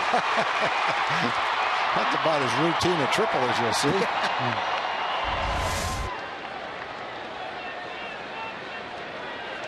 Delino DeShields with 2 RBI tonight. And the triple, that's his 10th 3-bagger of the year.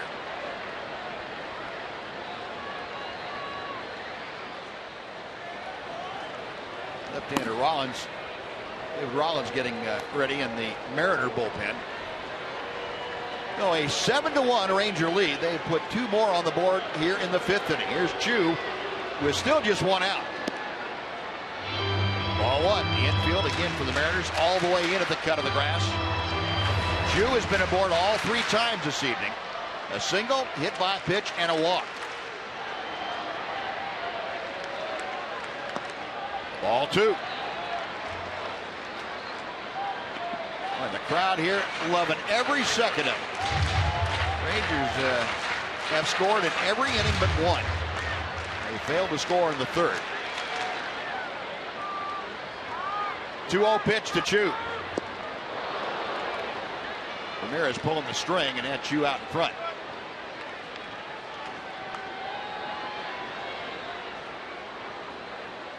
Shin-Soo, a .272 average.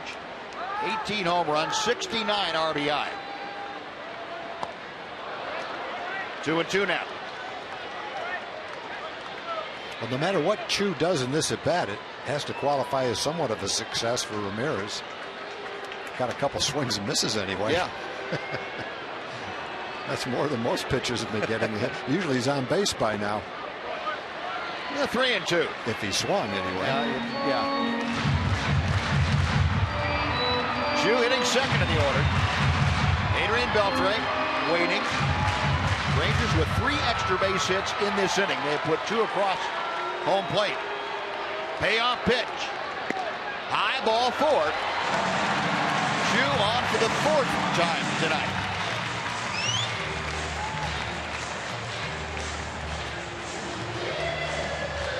Lloyd McClendon, the look of a man who is out of ideas right now.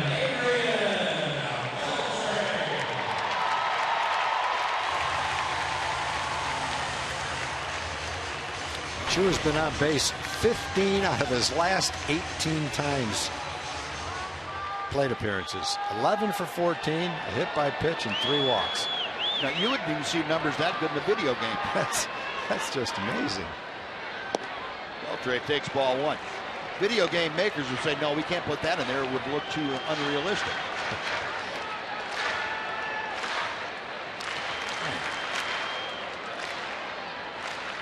"18 times on base since Monday." Beltre fouls it back. 1 ball and 1 strike.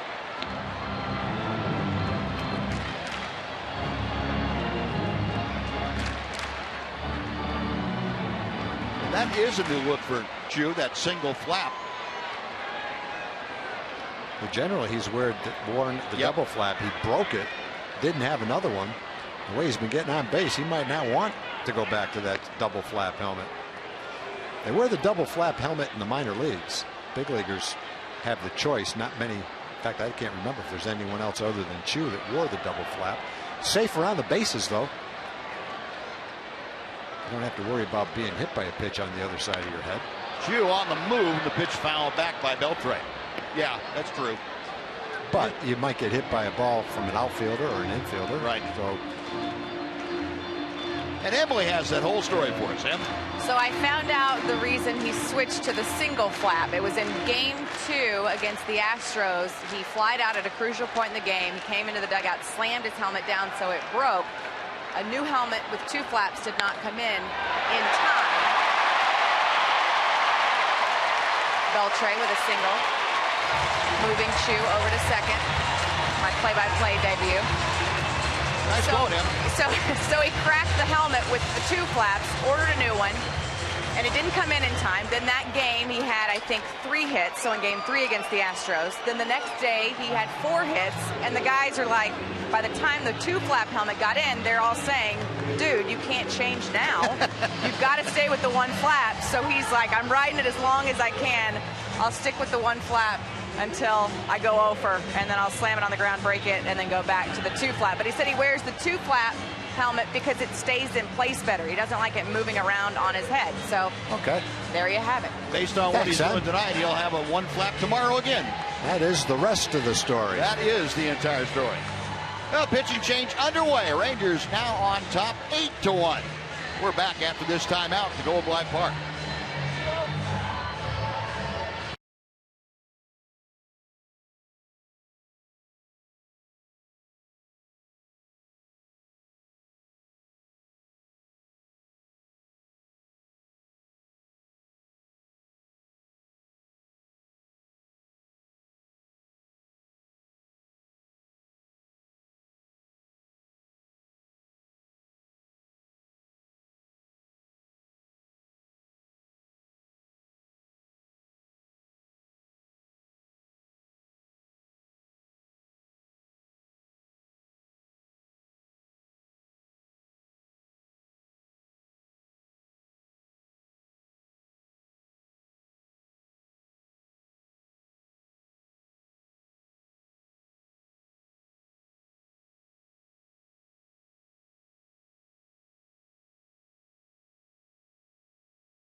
For the Mariners, he will face Prince Fielder with runners at first and second. Rollins in his 18th ball game with Seattle. 8.06 ERA. Opponents hitting a robust 364 against him. A drive to right. If it's fair, it's gone. It is foul. That's jumping on the first hanger that you saw. Rollins tried to throw something other than that and got away with it anyway. Supposed to be down and away. It's up and in.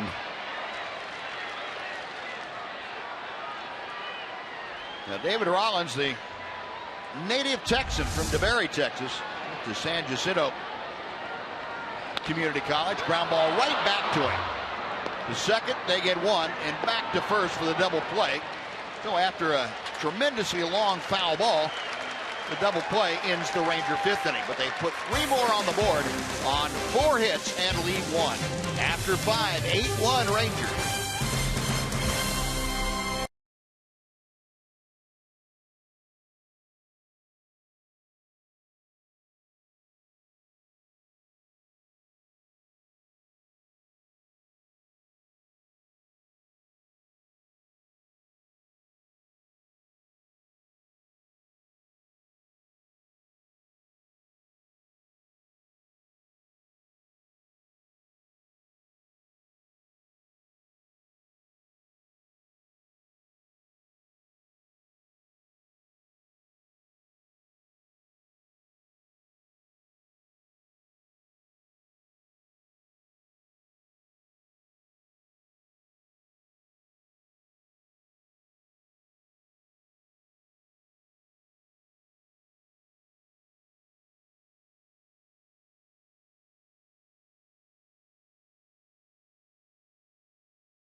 Detroit Tigers, and it's also the last chance this season to enjoy dollar hot dogs. Get to TexasRangers.com to get tickets for the important AL matchup and savor the last $1 hot dogs of the season. All you can eat for just $1. McCall Hamels back to work now in the 6th inning. He is sporting a 7-run advantage. 8-1 Rangers. Nelson Cruz, who singled his last time up, takes strike 1.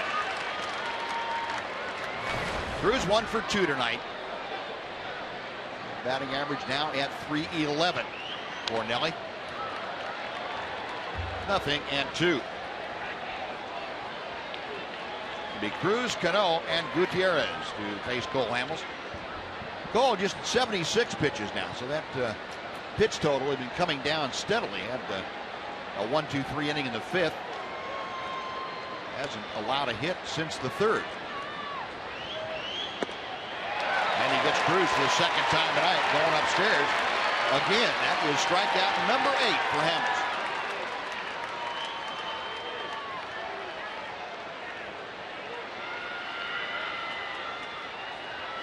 Next will be Robinson Cano. Great repertoire for Cole tonight.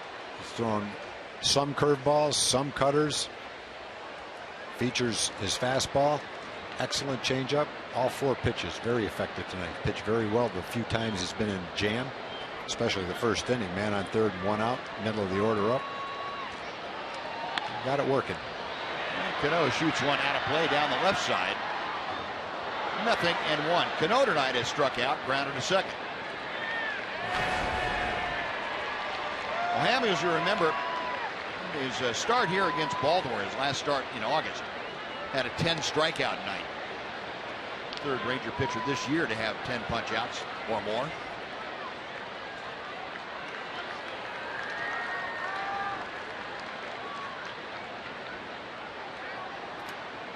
1-1 pitch. 1-2. Yeah, Cole's stuff tonight probably as good as we've seen it. And I think it is, yeah. The change in velocities too, Tom. We're seeing a bigger variation between his slowest pitches and his fastball. It had been maybe 10 or 11 miles an hour. Tonight it's a few more than that. That breaking ball is just slowed down a little bit too. That makes it even tougher for hitters.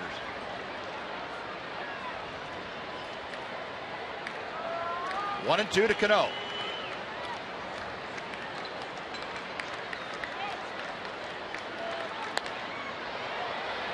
Popped him up right center field. Going out Odor. Coming on to Shields and Chu. The Shields goes into the slide and can't make the play. Boy, and again, now this is the fourth time on this homestand we have seen Delino DeShields and Shin-Soo Choo have difficulty communicating on a ball between them. Yeah, sometimes it's a tough ball for the center fielder to call for, because as you're sprinting in, you're just not 100% sure you can get to it. It looks like he calls for it because Chu gets out of the way and wasn't quite able to get to it and make the catch. I think Chu has it under control, but he hears Delino and moves out of the way.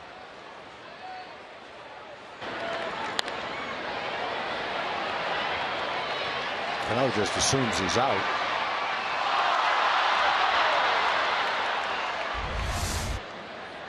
It's a little bit of a surprise. It's a base hit. Franklin Gutierrez a swing and a miss on the first pitch. Cano given a base hit on that little blooper. If he had any idea it was going to fall in, he might have been able to have a double. Yep. And if he was running as hard as he could in an 8-1 game, he would have had a double anyway. And if the guy caught it, he would have been rounding first halfway to second. And he could have taken a left turn and gone back to the dugout. At least he would have been in position to get a double. Yeah. Gutierrez, a home run tonight. He had one leading off the second inning. In the dirt, Chris Gibbon has a nice job of blocking that, keeping it near home plate. A ball and 2 strikes. Gutierrez, a .319 average as he faces Cole Hamels. Talking about all the injuries and illnesses that Gutierrez has had. There's a list of about 15 different things in the media notes for the Seattle Mariners. When we have half an inning, I'll read them to you, listing all of Franklin's problems over the years. He had a problem there with Cole Hamels as Hamels punched him out on that pitch right on the outside corner. For Hamels, his 9th strikeout. That's one thing Cole has done today. He's been superb at moving the ball from one side of the plate to the other. Mixing up his pitches, just really not giving the hitter much of an opportunity to feel like he can look for a certain pitch in a certain location. Mark Trumbo goes after the first pitch and skies to right field. Shin-Soo Choo waiting for it to come down out of the evening sky. Makes the catch. That will do it. No runs, a gift hit, and 1 man left. After 5.5, it's the Rangers 8, the Mariners 1.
Some Inning, brought to you by Sonic. Tonight's jackpot is worth $300 and dinner for two at Sonic Drive-In. If a Ranger hits a home run during this inning, Marilyn Bauer from McKinney will win $300. And if a Ranger hits a grand slam this inning, Marilyn will win $25,000. You can register at any participating Sonic restaurant. So 8-1 Rangers. We head to the bottom of the sixth inning. Some defensive changes. Stephen Romero has entered the ballgame, taking over for Franklin Gutierrez in left. And the new second baseman, Brad Miller. Will Venable with his first at-bat of the night. He is facing David Rollins, who misses outside for ball one. Rollins came on, got the double play off the bat of Prince Fielder to end the Ranger fifth inning. Off the end of the bat, it is just foul. Well, just off the hands.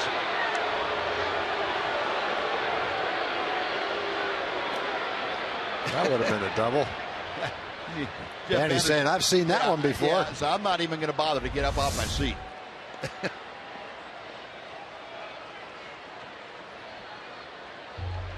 Boy. Almost the same spot as that ball hit beyond third base last night after it had gone over the bag fair.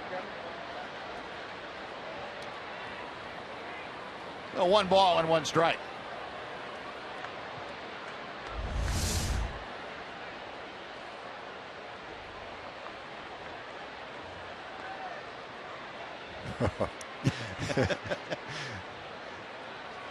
About as close as you can get it, isn't it? If I hit it, I want a base hit on it, I'll tell you that.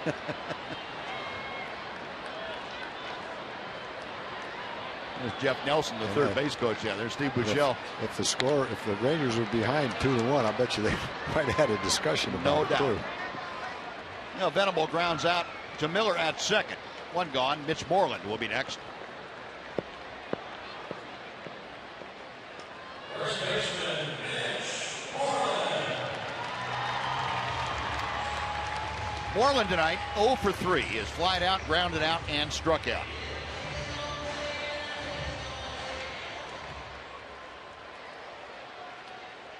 Rangers tonight 8 runs on 10 hits. They have been right up against the Mariners every single inning. Third inning's the only frame they haven't scored in. Put 1 in the first, 2 in the second, 2 in the fourth, 3 in the fifth. Seattle, meanwhile, the only run they have pushed across on a leadoff home run by Gutierrez in the second inning. 0-2 to Moreland.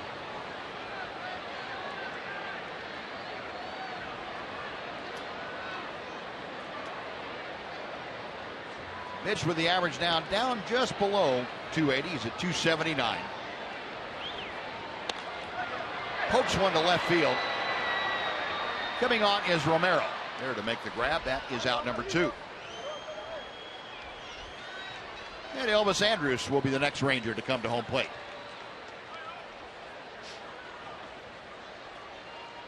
Elvis has scored a couple of runs tonight. He has walked and scored back in the second. He doubled and scored in the fifth inning.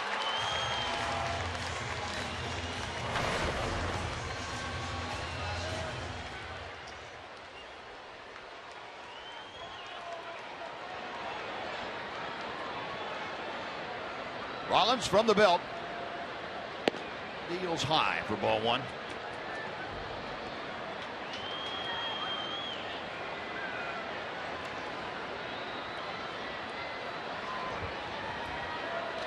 The left-hander's next pitch to Elvis. Hit hard but pulled foul. Almost a carbon copy of the double that he hit down that line. Our Kubota power stats for you. Tomorrow afternoon here at 2 o'clock, Felix Hernandez, who is 4-0 this year against the Rangers. 29 strikeouts and 28 in the third innings. He brings in a 12-inning scoreless streak against the Rangers. And Derek Holland will get the start for your Rangers, and be another afternoon matinee with these two guys on the mound. Rematch of the game that was the last game of the series in Seattle on that last road trip. 3-1 to Elvis. Bases empty, 2 outs in the bottom of the 6th.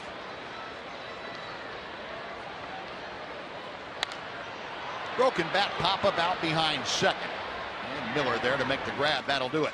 So Rollins has a 1-2-3 inning. Rangers gone in the 6th. After 6 complete, it remains the Rangers 8 and the Mariners 1.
Got it started in the first. An RBI base hit to left field brought home Shin-Soo Choo. Rangers 1-0. Franklin Gutierrez answered with a home run to dead center field for the Mariner run to tie the ball game. But then the Rangers broke loose. Adrian Beltre a 2-run double in the 4th inning. Rangers would go on to score also in the 5th inning, put 3 more on the board. And as we head to the 7th inning here tonight, it's the Rangers 8 and the Mariners 1. And Cole Hamels goes to work against Jesus Montero with strike 1. Montero 0 for 2 tonight. A strikeout and a line drive to center. 1 ball, 1 strike. Cole Hamels 9 strikeouts tonight. That's 1 shy of his Ranger season high. He has been in command. He has not had an inning where it looked like he might have it get away from him at all. Elvis, a 360, can't get the handle on the ball. He was going to be in pretty deep position to try and make a throw anyway. That'll be a hit for Montero, a leadoff single.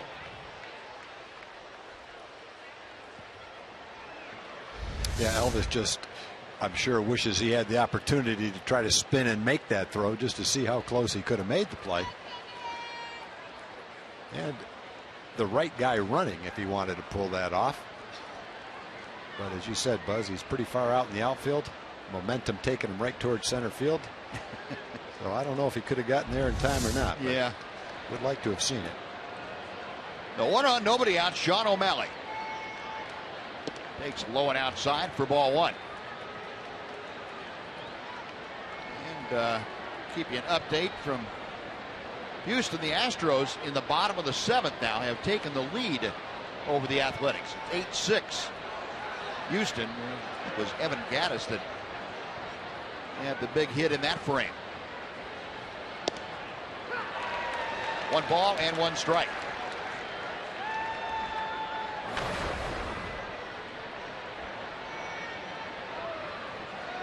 O'Malley, as you can see, 0 for 2 tonight. He is lined out and grounded out.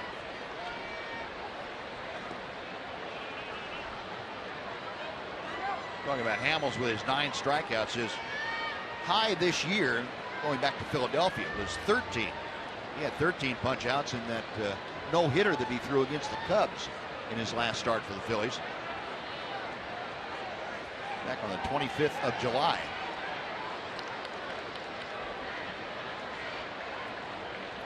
Two balls and a strike. Backdoor breaking ball. 2-2.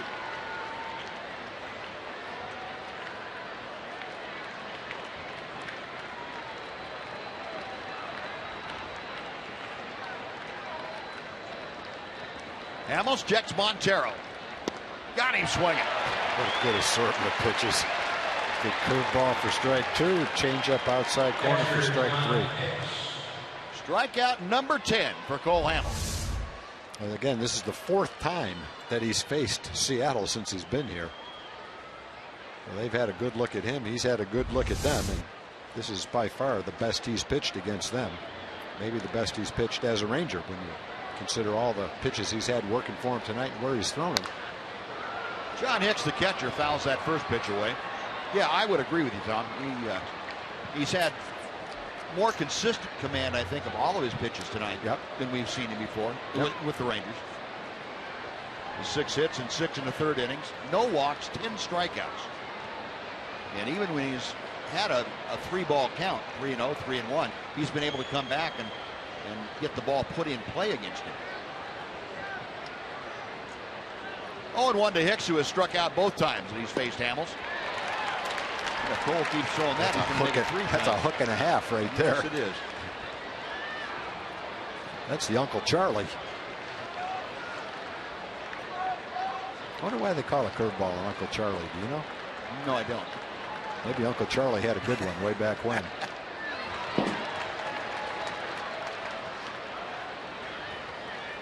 May have something to do with the C for the curveball. I don't know. They had a lot better nicknames for stuff years ago than we have now. Yeah, they did.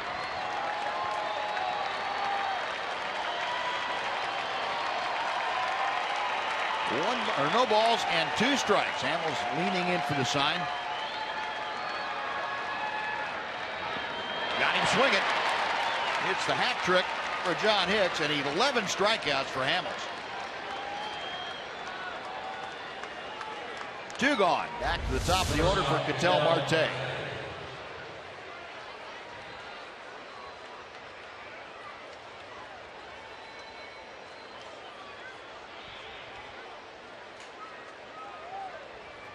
That pitch bouncing out in front of home plate.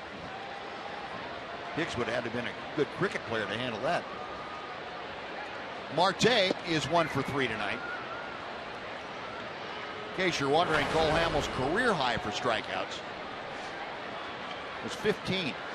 That was back in 2007 against the Cincinnati Reds.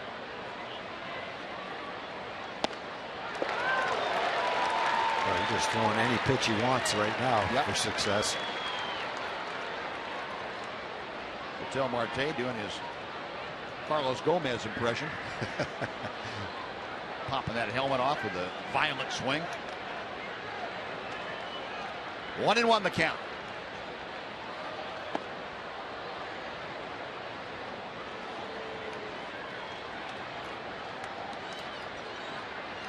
Good looking young player, Ketel Marte. He has come in and established himself as the Mariners' everyday shortstop.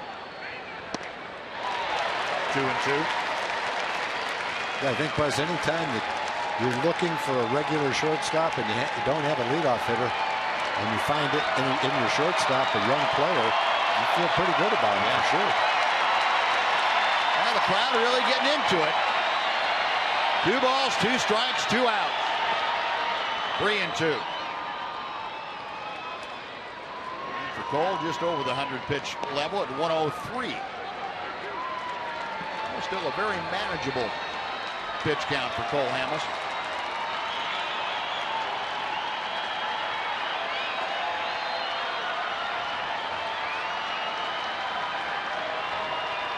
Payoff pitch on the way. We'll have to do it again.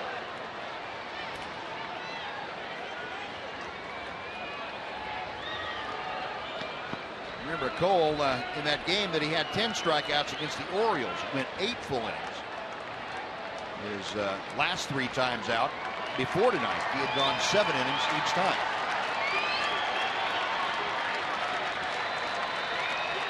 The left-hander sets another 3-2 pitch. Base hit to left center field. Marte hit that one solidly. Venable over to cut it off at third base, and putting the brakes on is Montero. Well, Marte with his second double of the night. And the Mariners have runners at second and third for Kyle Seager.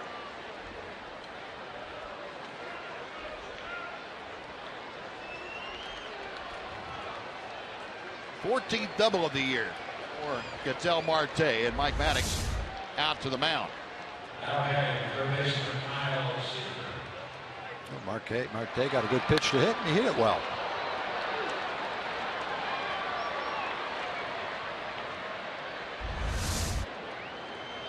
Well, 7 hits now given up by Cole Hamels.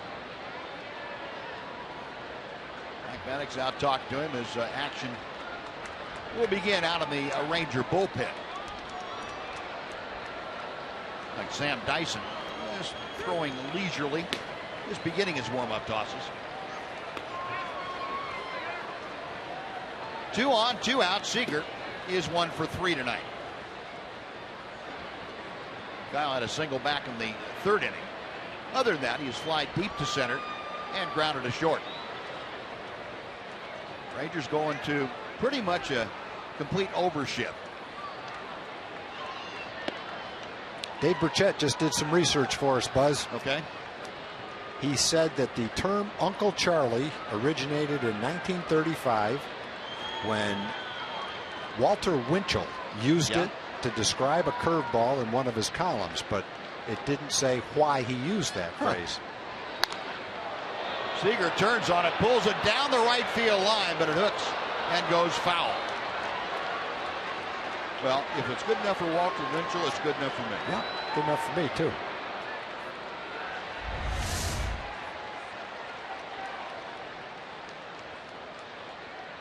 And we appreciate our Emmy Award-winning director for taking the time to look that up for us. Yes, we do. And I might add, noted author. 1-1, the count to Kyle Seager.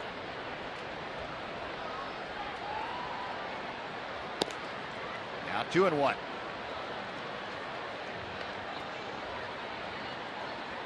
Seager a .274 average overall.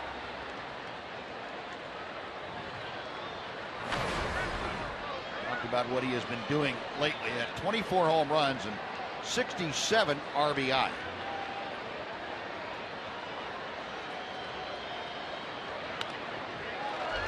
Two and 2. And again, Seager, one of those hitters that has reverse splits. In other words, he is a better hitter against left-handed pitching statistically than he is right-handed. A .309 average for the year against left-handers, just .253 against right-handers. I mentioned before, the most home runs by a left-handed hitter against left-handed pitching in the major leagues this year. It doesn't.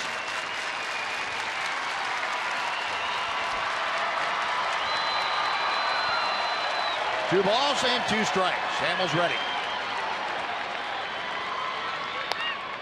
Poked foul on the right side.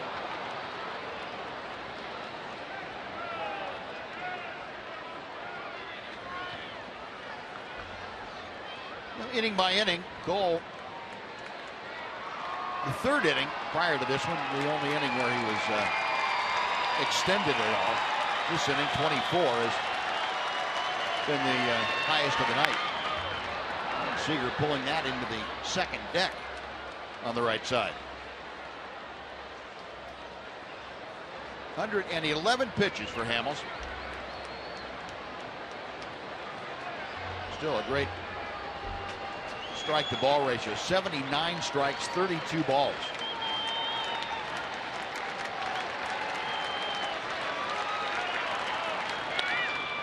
And that's out of play the other way.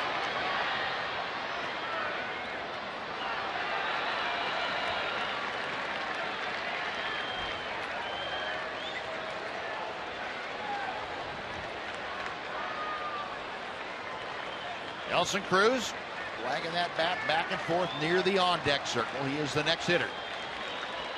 Kyle Seager waiting at the plate as Hamels sets. Got him swinging. Took enough off it that Seager was out in front, and Hamels with 12 strikeouts. A couple of hits in the 7th with 2 left. We'll take the 7th inning stretch with the Rangers leading 8-1. And now let's join Chuck Morgan as he introduces God Bless America. Your attention, please, ladies and gentlemen. Will you please rise and remove your caps? Please direct your attention now to the area behind home plate and welcome Skylar Elise. In honor of the servicemen and women stationed at home and around the world, Skylar will now perform God Bless America. God bless America, land that I love, stand beside her and guide her through the night with a light from above, from the mountains to the prairies, to the oceans, wide with foam. God bless America, my home, sweet home. God bless America, my home, sweet home.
Rewind.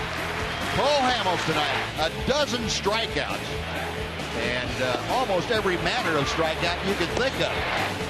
Looking, swinging, fastball, curveball, changeup, high and low. He had it all going tonight. And Cole with 12 punch-outs of the Mariners. And the last one of Kyle Seager with runners at second and third in that 7th inning. Now we go to the bottom of the 7th, and the 6th pitcher used by Lloyd McClendon tonight has taken the mound. That is the veteran left-hander Joe Beimel. And Rougned Odor greets him with a towering drive down the right field line, but it is foul. And that thing way in the back of the second deck down. It almost went into the third deck. There's been some long foul home runs tonight. Wow. Prince had one down there. Seager hit one down in that direction. Knapp hit one down the left field direction.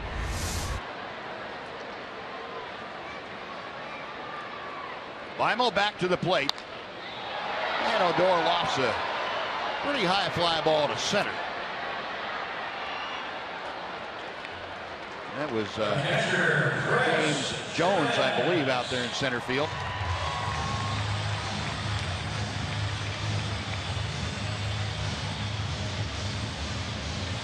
I don't think those folks brought a glove. They didn't expect to have to fend off a foul ball coming their direction, not up there. But they did.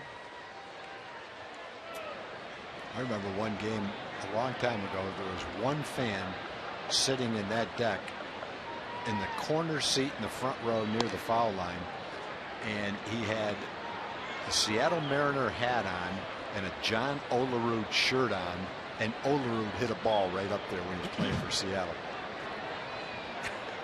Now that is an unlikely foul ball. That takes some talent. Yes, it does. Chris Jimenez rounding the third. Seager recovers and throws in time to get him.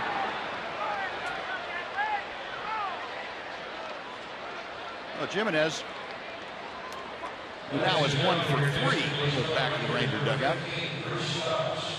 And Sean O'Malley had moved into third. I beg Kyle Seager's pardon.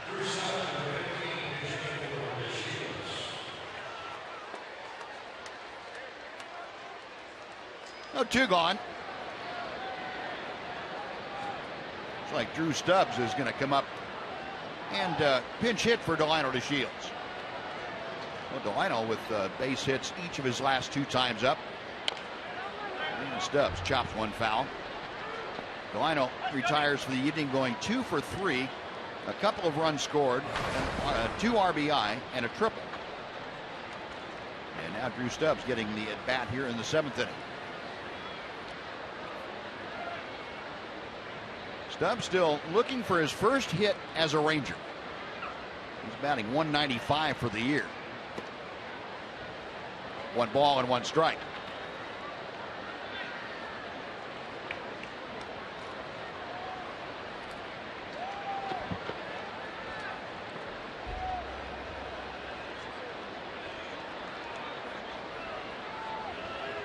Weimel comes back to the plate. 2 balls and a strike.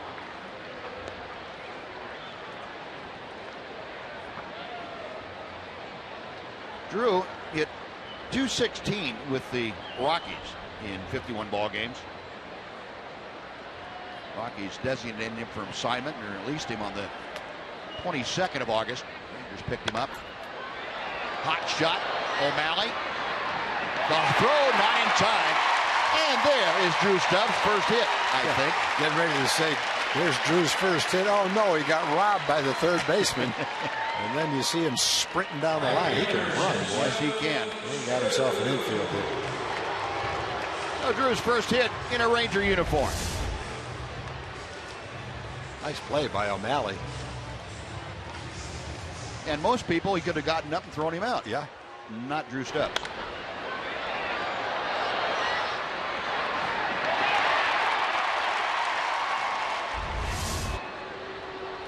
So Stubbs at first with 2 outs. Shin-Soo Choo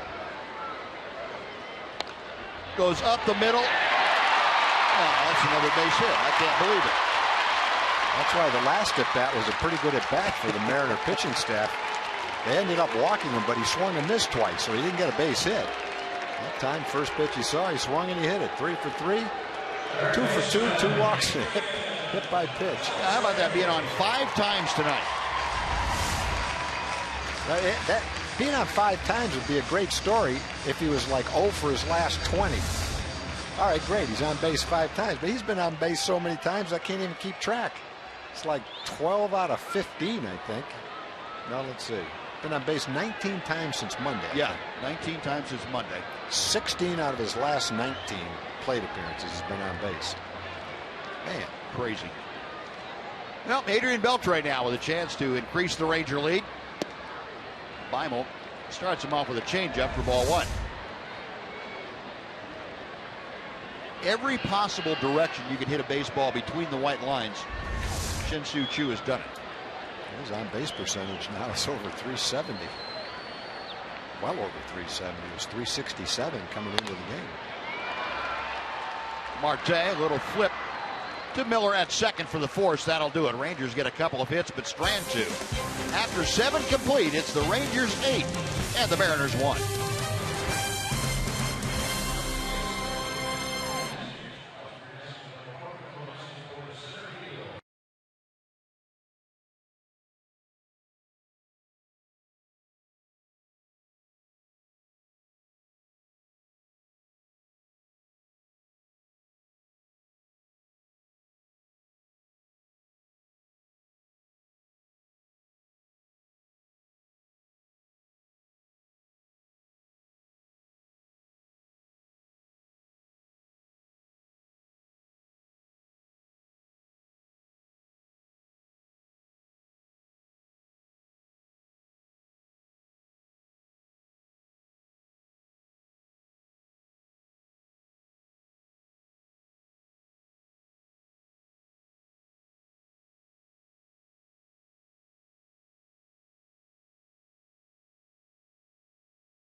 And it is my pleasure to introduce to you tonight's progressive fan of the game. Really a legend around Globe Life Park in Arlington. I call her Dancing Hannah because she's got the best moves of any usher you will ever see. Hannah, how long have you been working here at Globe Life Park? About 4 years. Yeah. I'll be here. And you dance regularly, don't you? Yes. And why do you do that? Well, I taking dance classes for my pre-med, so I love it. So I take a dance for a long time. And it makes other people so happy. I must say, watching you dance makes me really happy. So I want to say thank you. Also, it's a very special day for you. Tomorrow is your 24th birthday. So happy birthday. Oh, thank you. And finally, I just want you to tell us why you love working at the ballpark so much. Well, I working here for like hours, so like 4 years. So I just do the I love to dance. So I just love for everything. So my dad worked on Aaron opponents. So he do her name is Becky Fakey. So and they helped you get a job here. Yes. Yeah. And you make other people so happy. Yes. Yes. And that, yes, you do. And let me tell you something, guys. You know the saying, dance like nobody's watching? Yes. It's about this girl. She dances like nobody's watching. And if we all were able to live without a care in the world like Miss Hannah, we would all be in a better spot. So, Hannah, thank you for all you do. And we're not going to make her dance without any music. But at the end of this half inning, I'm going to have Chuck Morgan play something good, and Hannah will dance us into the break. You will not want to miss that. Hannah, up top. Good. Great job, girl. Thank you. Great job, Em. And Buzz and I have a perfect front row seat. Yep. We watch Hannah every night. She's right in front of us, and she brightens up the lives of all of us and all the fans that come to the game and sit up in this section right here. So thank you, Hannah. Elvis taking away a very hard hit ball off the bat of Nelson Cruz and throwing him out. One away. Now let's take a look at tonight's strongest fan photo selection. T-Mobile making this possible. Tonight's photo comes to us from Craig. Craig, thanks very much. We appreciate you sending it in, and For the folks that would like to send theirs in, maybe get it shown on one of our telecasts, just use hashtag Southwest Data Strong Fan. And you might be selected, like Craig's was tonight, on one of our upcoming telecasts. T-Mobile making that all possible. Brad Miller for his first at-bat of the night. And Sam Dyson in to begin this inning. Sam in his 23rd appearance in a Ranger uniform. And he has been as consistent as you can be. A 1.59 ERA. League hitting just .232 against him. Those last two pitches looked exactly alike as far as how they sunk. One was 94 miles an hour. The last one was 86 miles an hour. They looked like they had the exact same trajectory. And that's a lot of movement on a 94 mile an hour pitch. Yeah. Yes, it is. It is How about that? That's in between. Yeah. 86, 89, and 94. They all look alike. Good luck trying to hit those things.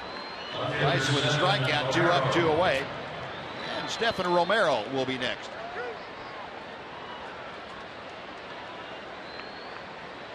You know, about the only time that Sam Dyson has given up base hits is when he's gotten a ground ball that went right between infield. Yeah, just found a about hole. it. Not much you can do about that. Nope. Because that's pretty much what his pitch is designed to do, get a ground ball.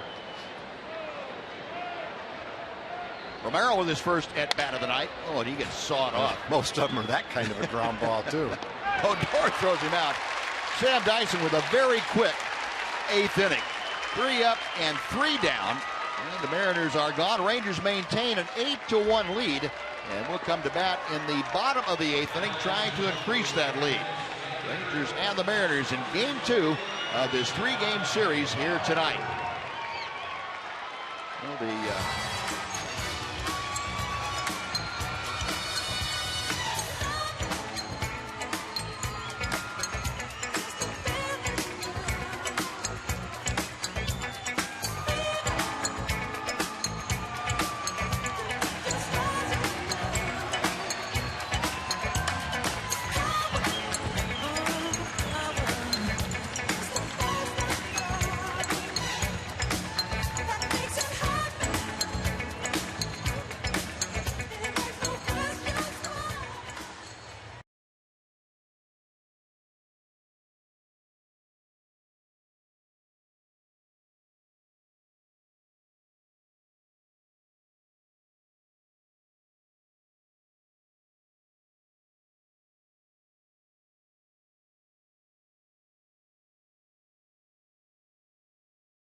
Well, folks, you can now make deposits for the 2016 season tickets.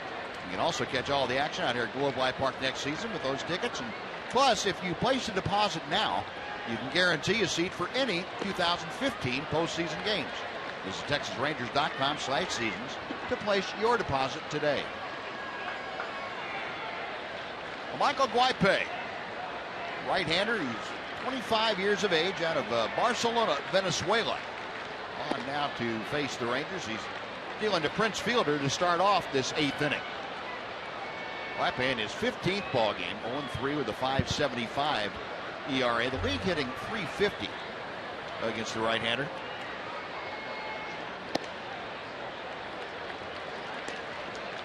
3 balls and no strikes.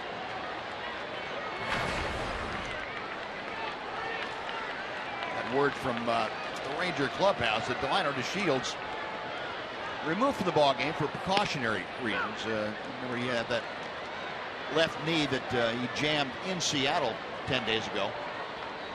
So Jeff Bannister taking the opportunity to get him out of the ball game tonight, get him off that knee for a while. You got a day game tomorrow afternoon, and I'm sure we'll see Delino back in there for that 2 o'clock start tomorrow. And in this game, Delino, on the home run that Gutierrez hit, smashed into the center field wall. On his bunt, he collided with Montero at first base, and then he sprinted all the way around the bases on a triple. So he's had a pretty active game. A couple of pretty tough collisions. Oh, I'm sorry, that was Odor that collided on the bunt. Yeah, he tried to run through Montero. That's right. That's right. I was thinking that was Delino. In any event, he's, as we said the other night when he was taken out of a game, he's not seeing a trainer. Doesn't look like it's anything serious. And pretty good chance we'll see him tomorrow. Well, 3-2 to Prince. Fielder tonight, still looking for his first hit. He's 0 for 3 with an intentional walk. And inside, he gets another free pass. Right peg. Loses Fielder on the 3-2 pitch. Prince again reaching base, and he's got a pretty good consecutive streak going of getting on base. Now 24 games in a row that Prince has reached either by a hit or a walk. That's the second longest active streak in the American League. He's going to be replaced by Ryan Strasburger. Well, Strasburger will come in as the pinch runner.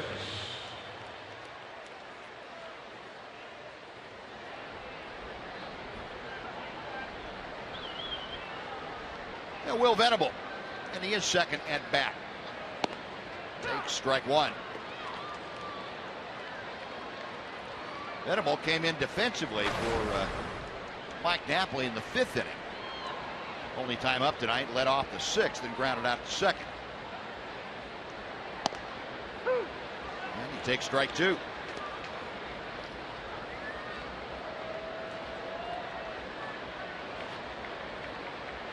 Will overall a .248 average. 6 home runs, all with San Diego. That pitch gets away from everybody back to the backstop, and Strasburger down to second. To call that a wild pitch might be an understatement.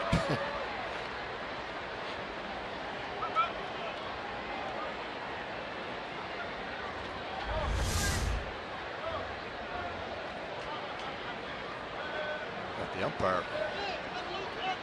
Corey Blazer, the umpire. Good thing he had shin guards on. He would have been had a broken leg. 1-2 to Venable.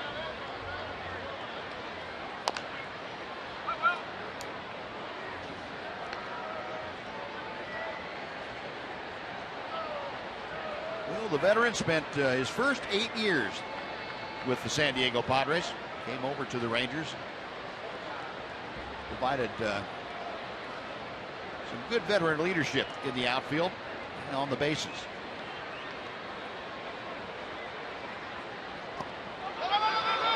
Swung on and missed. The ball got away from Hicks. He recovers in time to throw out Venable. Staying at second, Ryan Strasburger. The ball right behind home plate, so Ryan couldn't tell how far it had gotten away. First baseman, Mitch Moreland. Well, the out recorded 2-3 on the putout at first. Now Mitch Moreland coming up. Yeah, you're right, Buzz. That ball was right between the catcher. Catcher was right between the ball and the runner. That depth perception.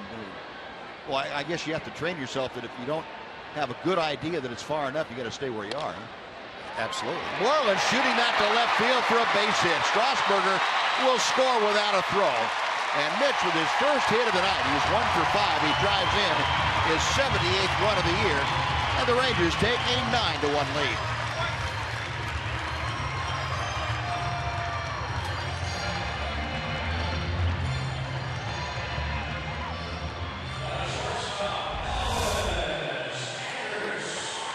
everybody getting into the act. That pitch from Guipe looked like it might have been a little bit outside.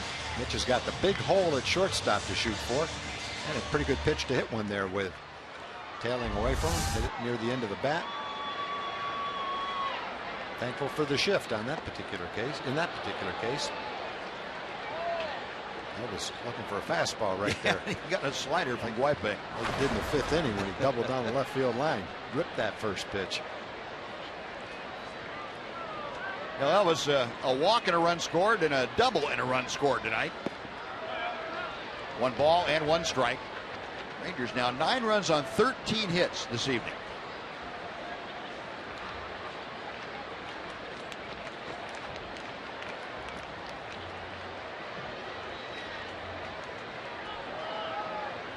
Guipe peering in for the sign from Hicks. 1 ball, 2 strikes.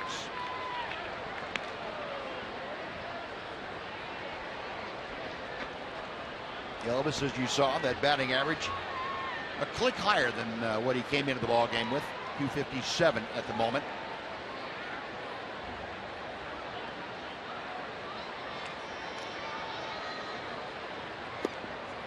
Lays off that slider down and away. It's 2-2. Sam Freeman loosening in that Ranger bullpen. Looks like we will see Sam in the 9th inning. Guipe's 2-2 pitch. Slowly hit up the middle. The play at second is dropped by Miller. He wasn't expecting Marte to come to second. And Miller just dropped the ball half the bag. They weren't going to get a double play, obviously. Ended up getting nothing. Marte figured I might as well get the lead runner. I'll flip it to the second baseman. And this is what happened. You can see Miller had his glove down on his left side, ready for the ball on his left side. It went to his right side and couldn't make the adjustment. He's also got to factor in trying to keep his foot on the bag with a guy coming sliding right into him. And it all added up to the ball bouncing out of his glove for an error. It's a fielder's choice to allow Elvis to reach first. The error allows Moreland to be safe at second. Error charged to the second baseman, Miller. That's the second Seattle error of the night. 2 on with 1 out for Rougned Odor, who is 1 for 4.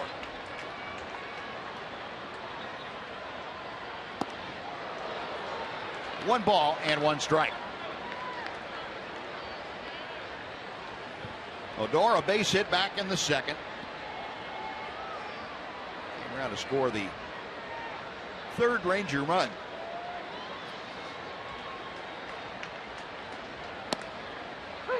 Inside corner. And there's a final from Minute Maid Park down in Houston, where the Astros have defeated the A's tonight 10-6. Well, the Rangers need to cap off this win to stay 2.5 games ahead of Houston.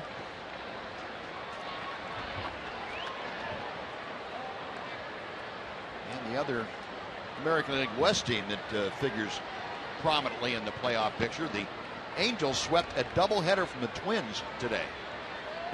4-3 in the afternoon game. In the nightcap, they won 5-2. Second wild card is bunching up together between Houston, Minnesota, and now the Angels are right in the middle of it. It's going to be very, very interesting coming down the final 14 or 15 ball games.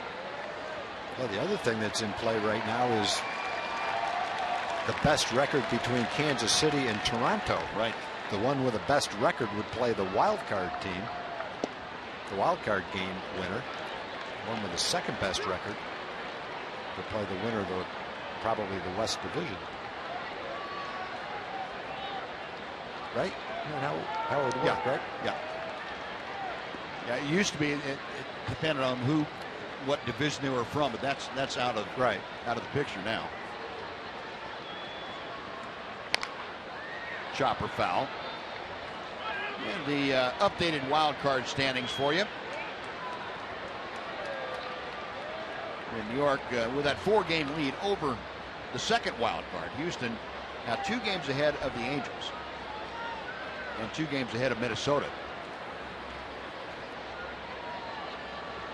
Not sure that figured in the Angels sweep.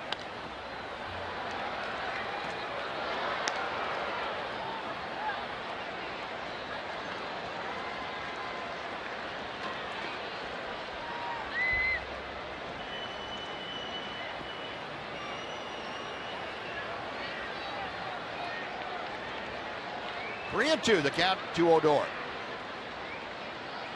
Now Moreland at second, Andrus at first.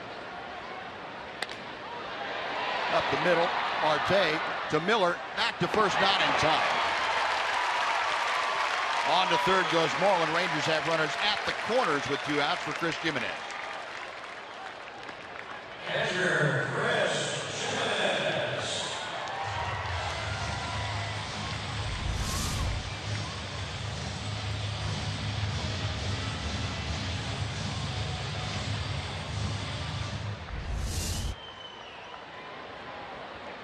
Odor now at first. Jimenez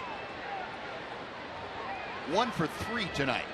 Chris has had an RBI double, also an RBI on a ground out.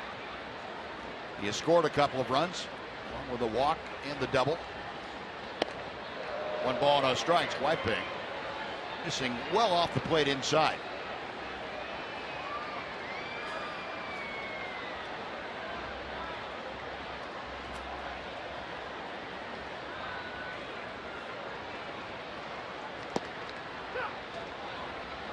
One and one.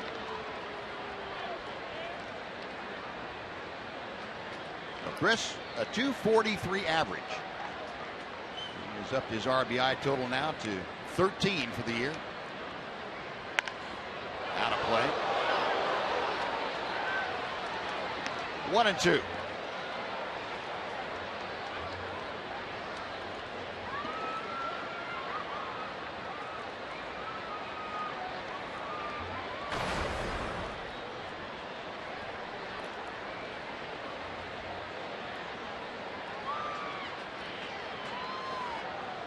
Whitebay okays the sign. The right-hander is ready. And another foul ball.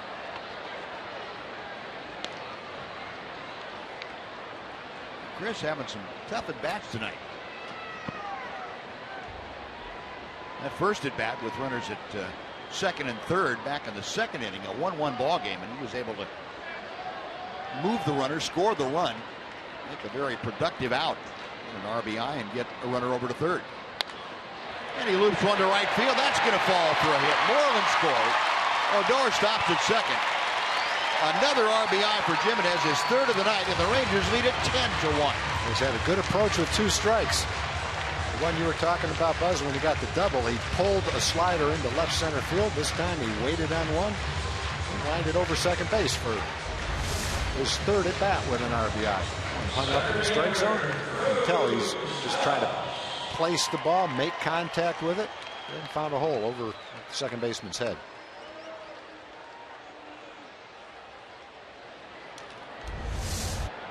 Well, the 14th hit of the night for the Rangers. Here's Drew Stubbs, who had his first Ranger hit last time up. Came on as a pinch hitter for Delano DeShields in the 7th inning and had an infield knock.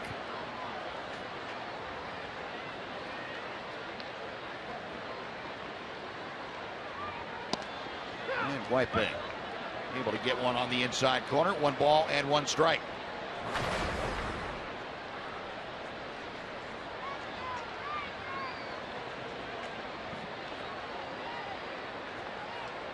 Right-hander's next pitch missed off the outer edge.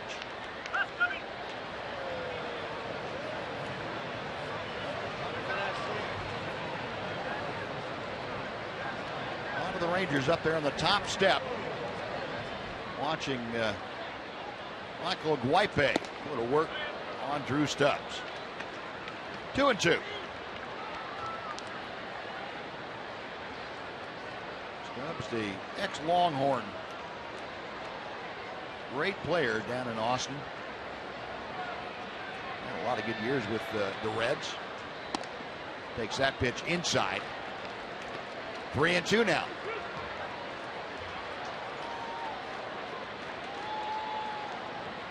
The Rangers forcing White to get near 40 pitches this inning, 37 already. Man.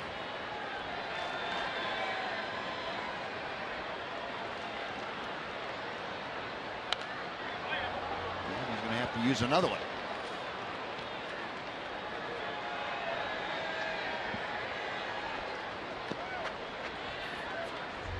Odor back to second. Jimenez back to first. 3-2 with 2 outs. And a run across here in the 8th inning. 2 runs across in the 8th inning. That loads him up for Shin-Soo Choo.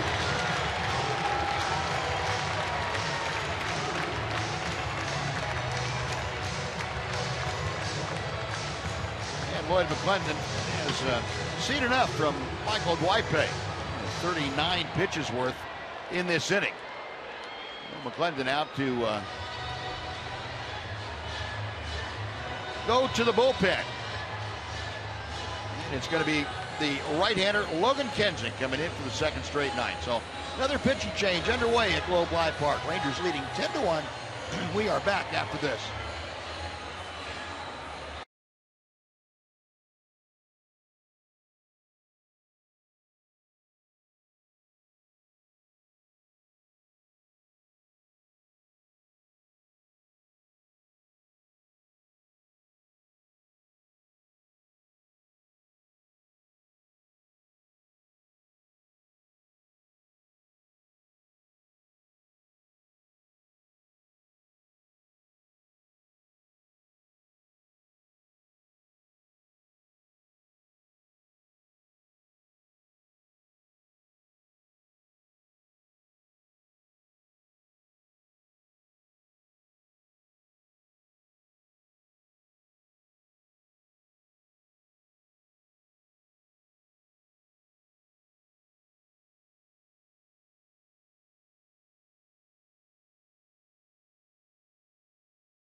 There's ball club leading 10-1.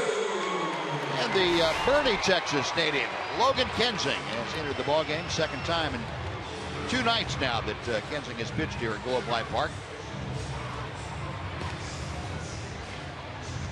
Kensing played his college ball down at College Station, Texas A&M, and he is on here to work to Shin-Soo Choo with the bases full and 2 outs in the 8th inning.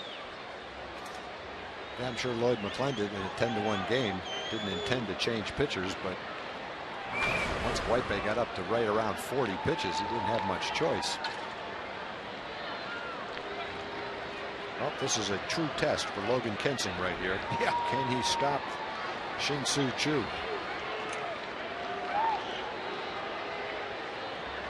Well, Choo has been aboard all 5 times tonight. He is 2 for 2.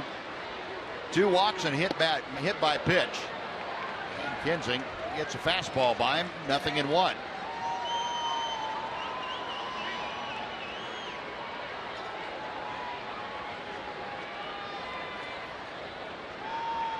Choo up there with the bases loaded. Had a single back in the 1st inning. Scored the first Ranger run.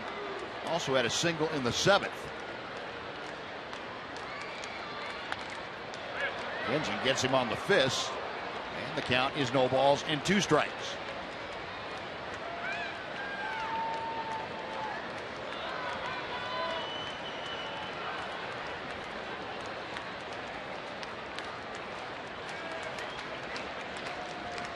Choo back in there, taps the inside corner of the plate. Put the business into that bat.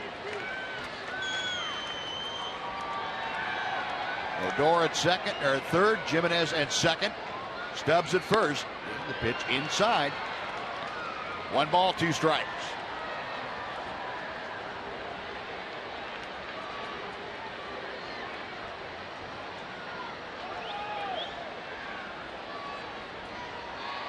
Kensing ready. That high set, the 1-2 pitch. 2-2. That's one thing that's making Chu so tough to get out. You get ahead of him, but you can't make him chase a bad pitch. Yep. He eyeballs him. Very seldom will he swing one out of the strike zone. Everybody does occasionally, but very seldom does Shin-Soo Choo. Yeah, right now he's not. He's seeing the ball. Chops that pitch foul. Still 2 balls, 2 strikes.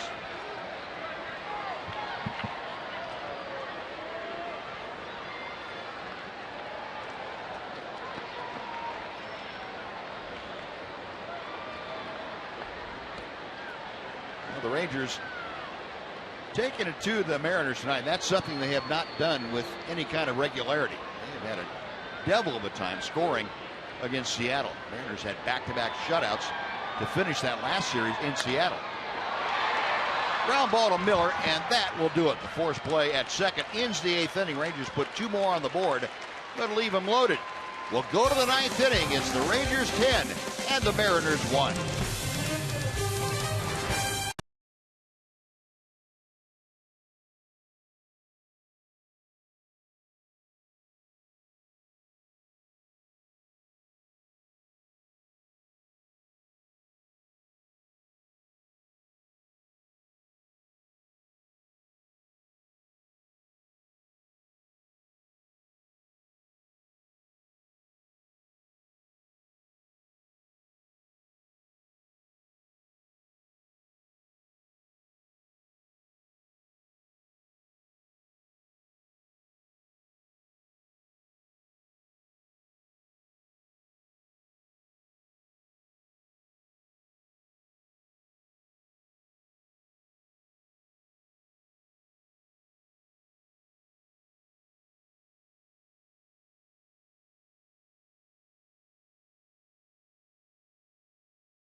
Control of this one, up 10-1 on the Seattle Mariners. This the second of a 3-game set between these 2 teams, which means the finale will come tomorrow. An afternoon affair here at the Globe. 2 o'clock first pitch.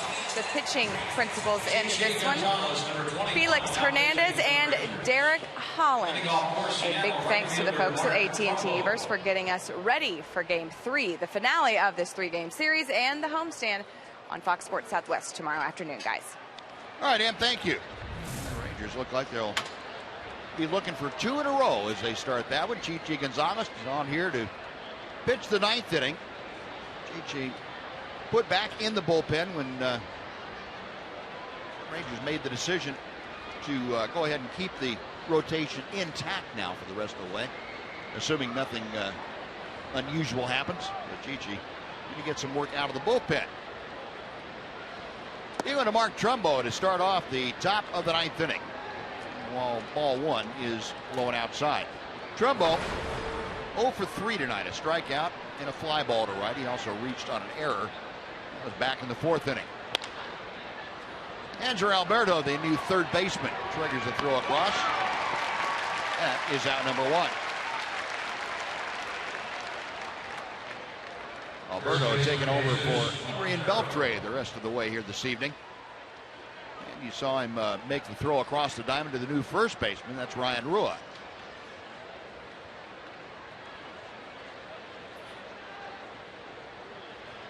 Jesus Montero now will step in, and Montero had an infield single his last time up. 1 for 3.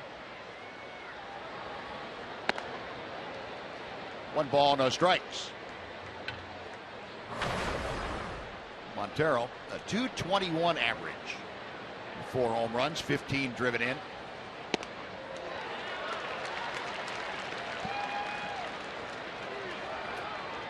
Chichi with those pants pulled way up high.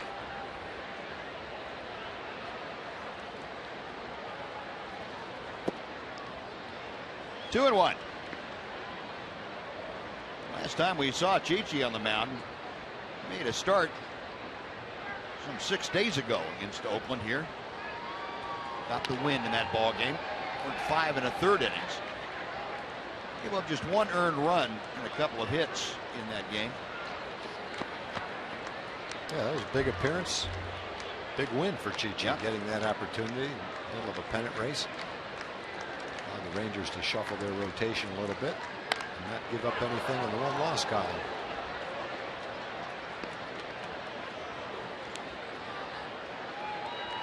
Still 2-2 to Montero.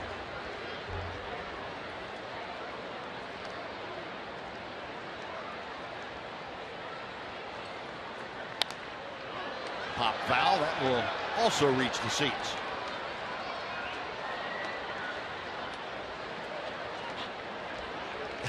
Montero checking to make sure that one of those last two didn't crack his bat.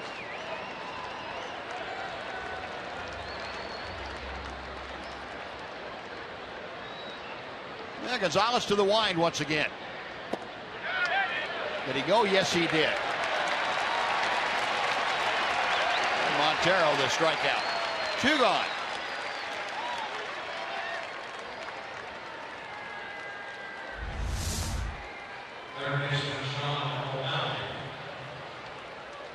It was quick, but he went through it. Yes, he did. Oh, Sean O'Malley now will turn around a bat from the left side against the right-hander Gonzalez. There he takes strike 1. O'Malley 0 for 3 tonight. He was lined out, grounded out, and struck out. Chichi Gonzalez trying to have a 1-2-3 ninth inning. And again, the Ranger bullpen putting up zeros. Dyson had a 1-2-3-8. Chichi's retired the first 2 here, and looks like he's going to retire the final one. Venable with a catch, and that is a winner. Chichi Gonzalez retires the Mariners in order. The bullpen, 6 straight retired to cap off the ball game. The Rangers win this one 10-1. Cole Hamels wins his 10th ball game, and the Rangers maintain that 2.5-game advantage over the Houston Astros. Jeff Bannister's club coming back after not being able to score against the Seattle Mariners for the better part of 3 ball games, just 1 run in 3 games. Able to get it done tonight as they must lose for 10 runs tonight. And they did it consistently starting in the first inning. 1 in the first, 2 in the second, 2 in the fourth, 3 in the fifth, 2 more in the 8th. And they win it going away 10-1 tonight. The Rangers win their 80th ball game of the year. They are now 80-68, back to their high water mark of 12 games over 500. The most games over 500 they have been since the end of the 2013 season. And this is the largest lead they have enjoyed in September since 2012.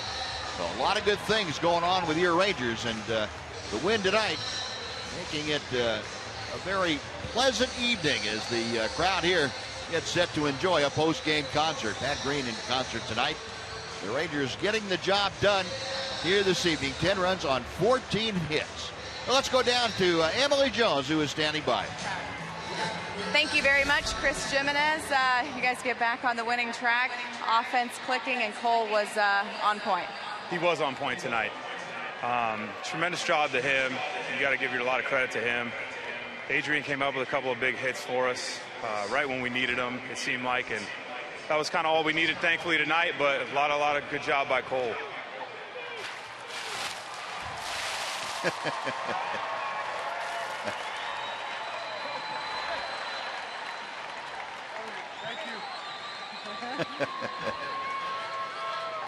You also came up with a couple of big hits. I lucked out on a few. It seemed like Cole was maybe in more of a groove than he has been since he's been here. Did it seem that way behind the plate? Absolutely. He really had his curveball working tonight, and that was a big part of it. That kind of enabled him to throw his cutter, and really all of his pitches kind of work off his curveball tonight. But for him to be able to throw that for a first pitch strike or just a strike in general was big, because that's something we really haven't been able to do the last couple outings. Such a big series against the Astros, and then kind of an exhale game maybe last night. How important was it to get back on track tonight? It's critical. I mean, this isn't the time to exhale right now. This is the time to put our foot on the gas and, really kind of take it into the next couple of weeks here. So, unfortunately, we lost that one last night. We ended up coming back tonight and had a good night. And, we're going to have to face Felix Hernandez tomorrow, and that's no easy task at all. So we're going to have our work cut out for us. Pretty fun playing in front of crowds like this, isn't it, too? It's a lot of fun playing in crowds like this. Chris Jimenez, thanks so much. We appreciate it. Up top, we'll send it back now to you guys. All right, Em, thank you. Well, happy Chris Jimenez, happy group of Rangers. We'll be back to Globe Life Park with more right after this.